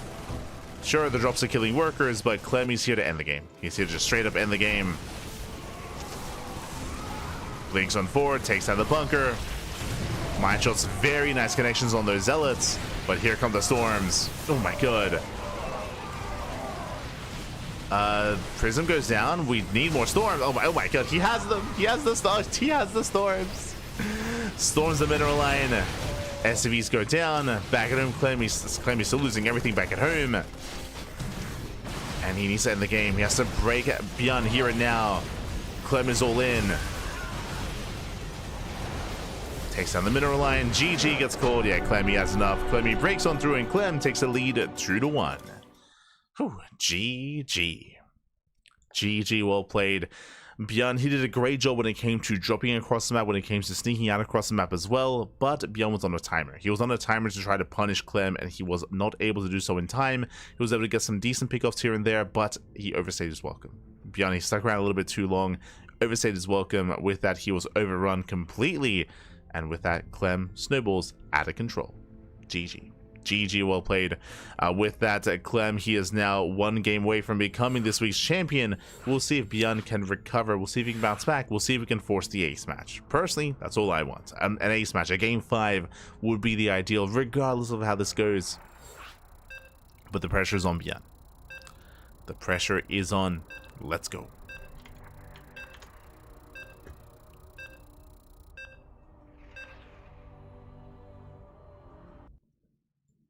Getting into game 4. And again, that was really risky play out of Clem to delay his production, to rush into the storm and to rush into that tech. Was close, was clutch. Did get away with it though. And here we go, spawning in the bottom left hand corner of Ultra Love. We have the French Terran player, sorry, the French Protoss player. We have representing Team Liquid leading the series 2-1. It is Clem. And spawning in the top right hand corner, we have his opponent. We have the South Korean Terran player, the Red Terran representing Shopify Rebellion. Down in the series, we'll see if he can bounce back. It is ByuN. Hello. As ByuN sneaks out across the map, I assumed he was going for an eBay block, but he is not, because he moves out with not just 1, with 2 SCVs. Gonna be a proxy Turax here by ByuN. Ay, he's gonna commit, he's gonna double down. And we'll see what he can get done.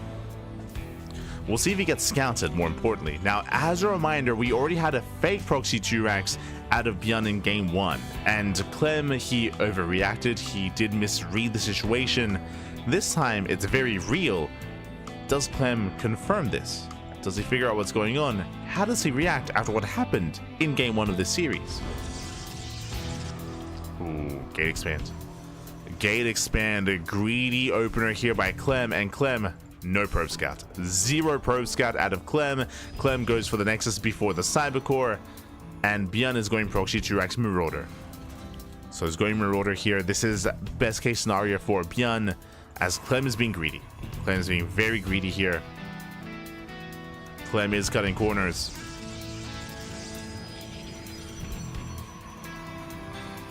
And Clem, he doesn't know how much danger he's in.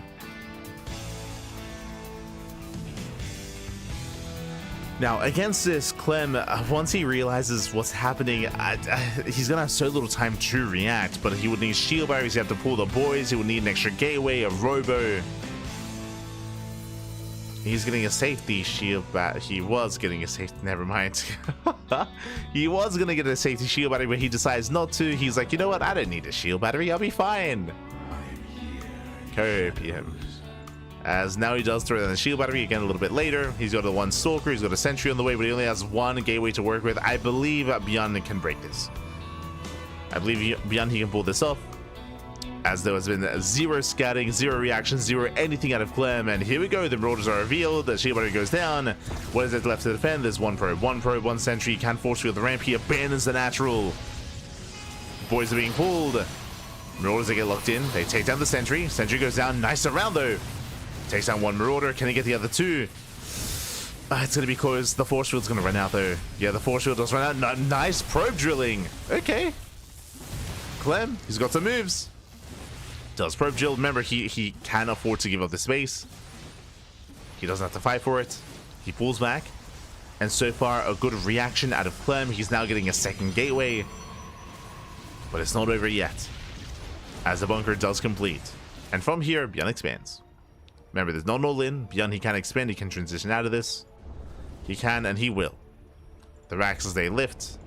And the CC is on the way. Soon to be on the way. Yep, there's a command center. It was a command center after the factory. He could have gone CC first, but he's playing it safe. So when factory, then CC.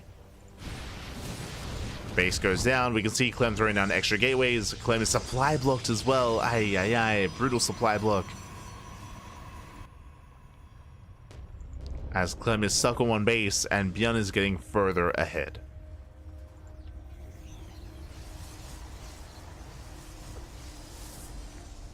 ByuN, who also races back home with the Marauders, so he will have some defenses back at home as well. Bunker on the high ground. And Clem, at this point, he's going to be one base all in, but it's a late all in here. Or a late setup. A late breakout as well.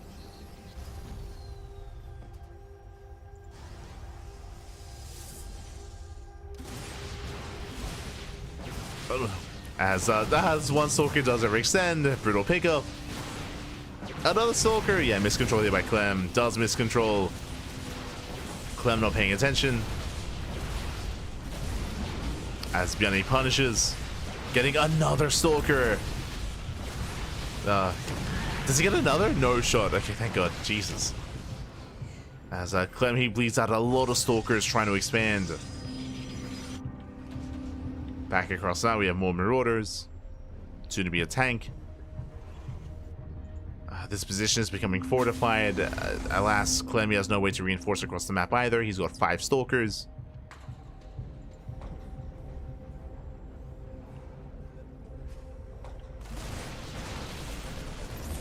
And Clem, he can't achieve anything here at the natural either. So ByuN, he maintains his lead. ByuN, he's going to be up in economy. Going to be up when it comes to the army. Now, there are ways to recover in this kind of game state when it comes to... Oh, okay, blinking into the main. Does blink in. Doesn't get anything yet. Bleeds out a Stalker. Gets a tank. Bleeds out 2 Stalkers. There's no recalling out of this. Yeah, there's no way to recall. Oh, he's going to lose everything. Oh, God.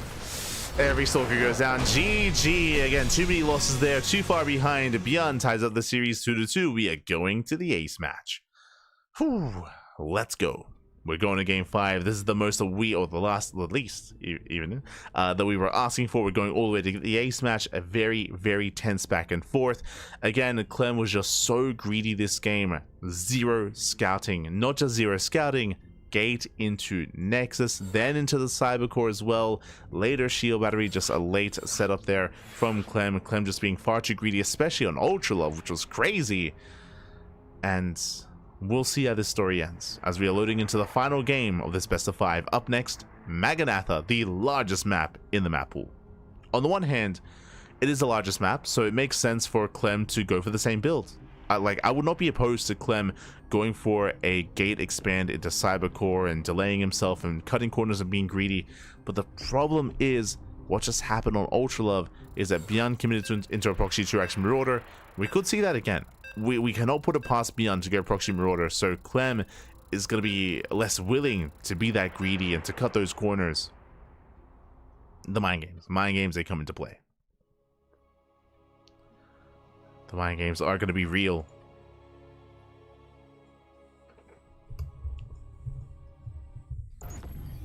Here we go.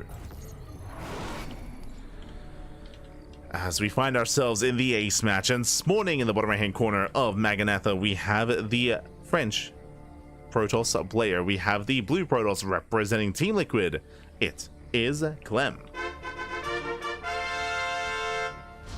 And spawning in the top left-hand corner, we have the South Korean Terran player, the Red Terran, representing Shopify Rebellion. Tying up the series 2-2, the momentum is on his side. It is ByuN. And I saw the camera earlier. What's the plan? SCV does move out across the map. Now, it's only one SCV. I would assume eBay block. I would assume, but we have been seeing the camera of ByuN, and he's been very intentional with the movement of this SCV, so he might commit to a proxy. SCV moves out. Okay, eBay block. Never mind. So ByuN, he does open up with an eBay block. The SCV is not going to be... Oh, is barely spotted. Yeah, is spotted. Clem, he reacts, he responds, and Clem will shut this down. So a clean start out of Clem. He finds the eBay, pulls the boys, he will force a cancel, and Clem will expand. We were actually here in game 1, if you remember. Game 1 of this series was Clem in this situation where he completely shut down the eBay block. He was able to expand, and Clem took a lead. So this is a better start for our French Protoss. Again, a far cry from what we saw previously. You can see here, Gate Cyber, then expansion. So even though Clem is having the stronger start here, safe opener, going for the faster Cyber Core as well, which means faster Stalker, faster Adept, faster Scouting, more importantly, even faster Sentry. So very safe opener here out of Clem, and Clem is able to expand. ByuN is going to be delayed. Even though ByuN opens up with a single gas geyser, because of the eBay block, he cannot afford a CC, so he has to go for a factory. So racks into factory on one gas, followed by the command center. So a shaky build here by ByuN, a shaky setup because of the eBay block, and again, it wasn't quite worth it.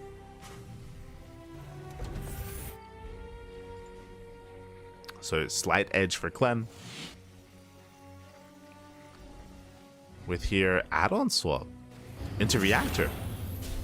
Okay, going into, I would imagine, Widowmine? No, Hellion. Okay, so Reactor to Hellion. From here, we can just go Reaper Hellion, or we can go into a Hellion drop with a Starport back at home. Meanwhile, it was Adept first, not Sentry or Stalker. Adept first. What does this mean? This means we can delay the CC. Let me shading in. But the Hellions will arrive. Yeah, ByuN is fine. ByuN, he should be able to defend.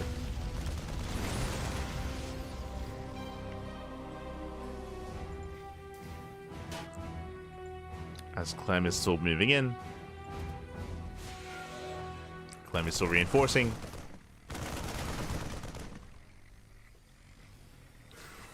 Did lose one Adept. He could have had two here, but last lost one. Has to pull away. Behind this, ooh, do you see what I see? Say it with me. Second racks, third racks, all before starports.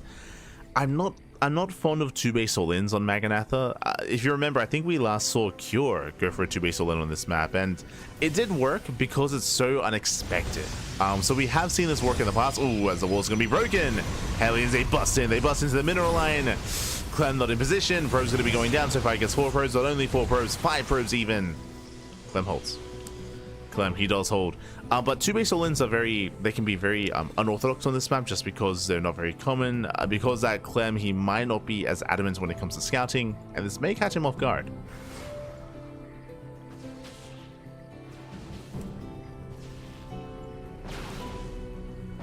But this is a risky maneuver here by ByuN.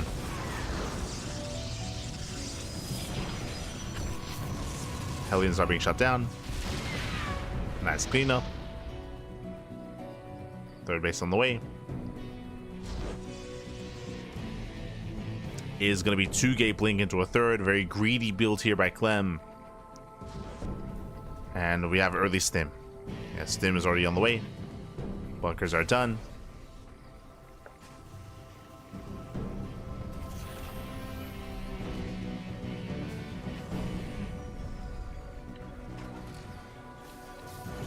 Now, we've still yet to determine how committed this is going to be.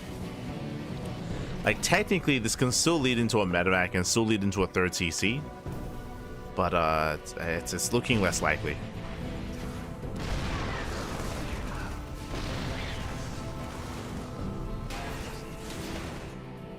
As so far, we've seen no scouting. There we go. Observer moves in. Scan will zone away. Now, what did Clem see?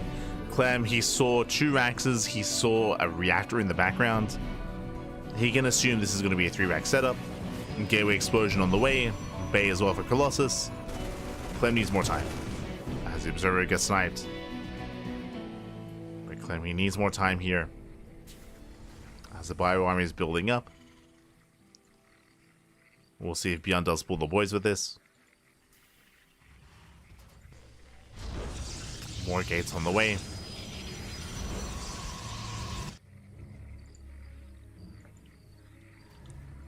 Clem now going back in. And remember, no starport.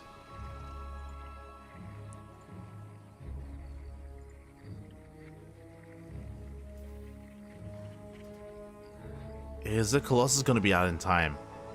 I believe it will. There's going to be 1 Colossus. I'll be honest, I don't really see this kind of setup here breaking a defensive Colossus. There's no Marauders. There's no Medivacs. Like, Colossus are a way to just shut this down. Almost completely. And here we go. It's go time. 5 tanks. 5 tanks. The boys are being pulled. It's all or nothing for ByuN. One way or another, the game is about to end. And Clemmy's seen enough to know that it's an all-in. Yeah, he does come from the move out. He's going to slow it down. Chips away at the Marines. And remember, the longer this goes on, the better it is for Clem. He needs extra warp ins. Likewise, yeah, the first Colossus has arrived. He does engage. Does engage already. Does force a siege. But again, that's 5 tanks. It's a heavy tank count.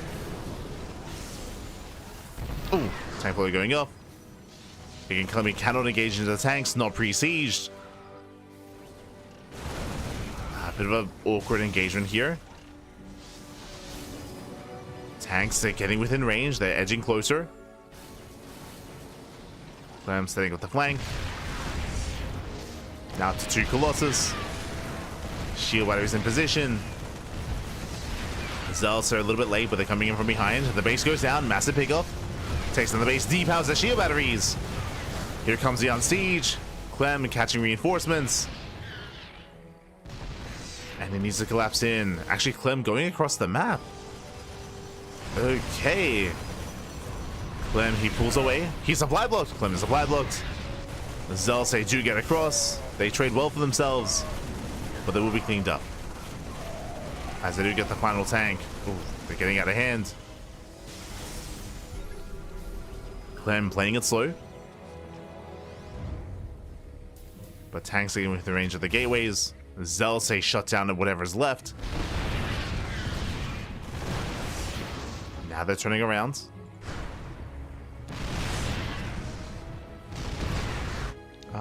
We do move back out though. To Clem, still just rallying Zealots across the map. Clem, he has so little at home to defend. Because of this, it's crazy.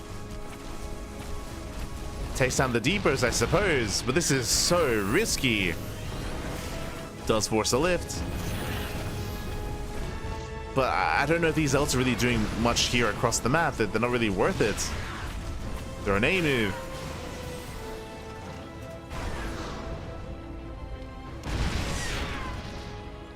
And ByuN, he now gets his natural, takes out the robot. Now we see a recall. Wait, what? No! That missed recall! That was a misclick. 100% that was a misclick. That should not have happened. I'm pretty sure that was meant to be on the Zealots. That's just game. That's game. Ay. That was what, 2 Colossus? That was 2 Colossus for free. Oh no. Oh no. Clem panicking. Not like this. I'm pretty sure that was meant to be the Zealot recall, not the Colossus. As now Clem, he has no army. Like, he was supposed to have 3 Colossus here. But now there's no army. Tanks are pushing forward. And ByuN's done it. Like, ByuN doesn't need his natural. It's fine. Doesn't have SCVs anyway. Does not need the natural.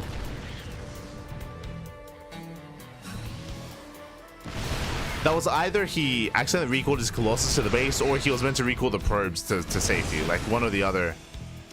It's either meant to be like zealots into the natural or probes out. Regardless,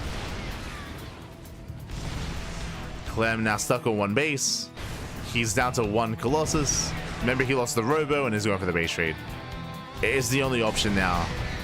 But this is just a late base trade. There's 2 tanks on the high ground. Ay, ay, ay. Clem being indecisive. He moves in, moves out. He just saw. That's why. He just saw the ramp. He just saw the setup. Clem now coming back home. There's 4 bunkers. Now goes back. Ay, ay, ay. Where are we going? What's the plan? I don't think it's a good answer as a whole. Like, I think there is no good answer. DTs will help, true. Dark Templar, they will help.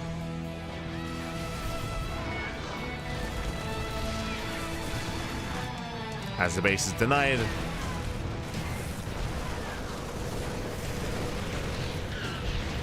You know, 1 Dark Templar waddling in, but there's plenty of scan energy. There's a scan.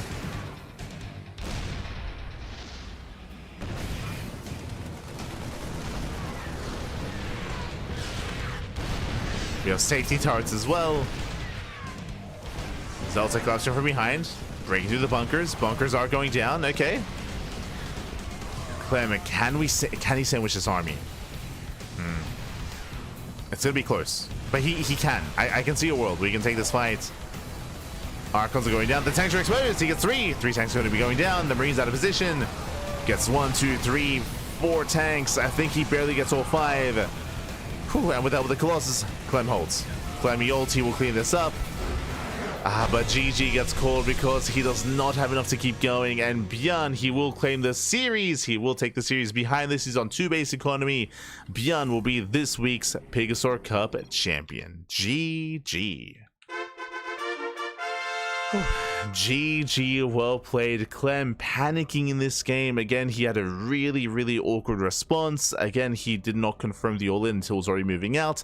We saw that he was a little bit indecisive when it came to going for run-bys, counterattacks. He was able to catch some of those reinforcements, but we saw a brutal moment where he did miscontrol, did recall into the army, which was a mistake. That was not intentional, no shot. Again, it was either to recall the Zealots back home or to recall the probes of safety, not to recall the Colossus of the natural. So miscontrol, misclick there out of Clem did cost him the game. GG. GG, well played. Like, imagine that engagement that we saw towards the end with 3 Colossus instead of 2, right? Like, that would have made the world of difference. It would have been so much more easier for Clem to engage with the army, but again, it did mess up, did slip up. GG. GG, well played. GG, well played. And with that, ByuN does claim the win. ByuN is this week's champion. Congratulations. Congratulations, ByuN. He's going to be this week's champion. Whew, does take down Clem. Again, was an intense back and forth. Shout out to Clem as well for competing, for staying up to compete in the PiGosaur Cup, as he usually does, as our players are wrapping up when it comes to this week's online Open Cups and getting ready for the qualifiers. Oh boy. What I mean by that, let us switch our scenes over and catch up on our schedule. I don't think it's necessarily updated. Yeah, it's not updated, but the times are somewhat accurate. I guess we can just have a look at the brackets. But tonight, our broadcast continues in how long? In how many hours time? Ooh, 6.5-ish. So in around 6 hours and 20 minutes. 6 hours and 20 minutes is going to be our next cast, so I don't have that much time to sleep. I'm going to go and get some rest. I'm going to go try to sleep as much as I can. But in 6 hours and 20 minutes, we're going to be live with the EWC Asia Qualifier number 1. Basically, we just wrapped up with DreamHack Dallas. All the players are back home, and that means it is qualifier time. Tonight, we have 4 events back to back to back to back. It is going to be on average, it looks like it might be like a 12-ish hour cast, around 12 hours, maybe 15 at most, but it's going to be a long cast tonight. It's going to be EWC Asia Open Qualifier number 1 into the May Mayhem playoffs, into the European Qualifier number 1, into the Americas Qualifier number 1. So 4 events, 3 qualifiers in the main mayhem as well, back to back to back to back. It's going to be a very, very intense broadcast. Again, it's going to last all night long, and we'll have something similar the day after that as well. So again, we thought the 15-hour casts were over. No, they've just begun. They've just begun. Of course, we had those intense broadcasts over the weekend with DreamHack Dallas that continues here into the qualifiers as well. I'll do my best to cover every single region. I'll do my best to cover every single qualifier. That's usually what we do here on the CranKy Ducklings. I say do my best because, again, a lot of it will come down to how well rested we are and how fatigued we are, but we'll be okay. We've done it before. We'll do it again. So it's going to be a very intense broadcast, and again, in 6.5 hours. So I'm going to try and get as much sleep as I can, get ready for the cast.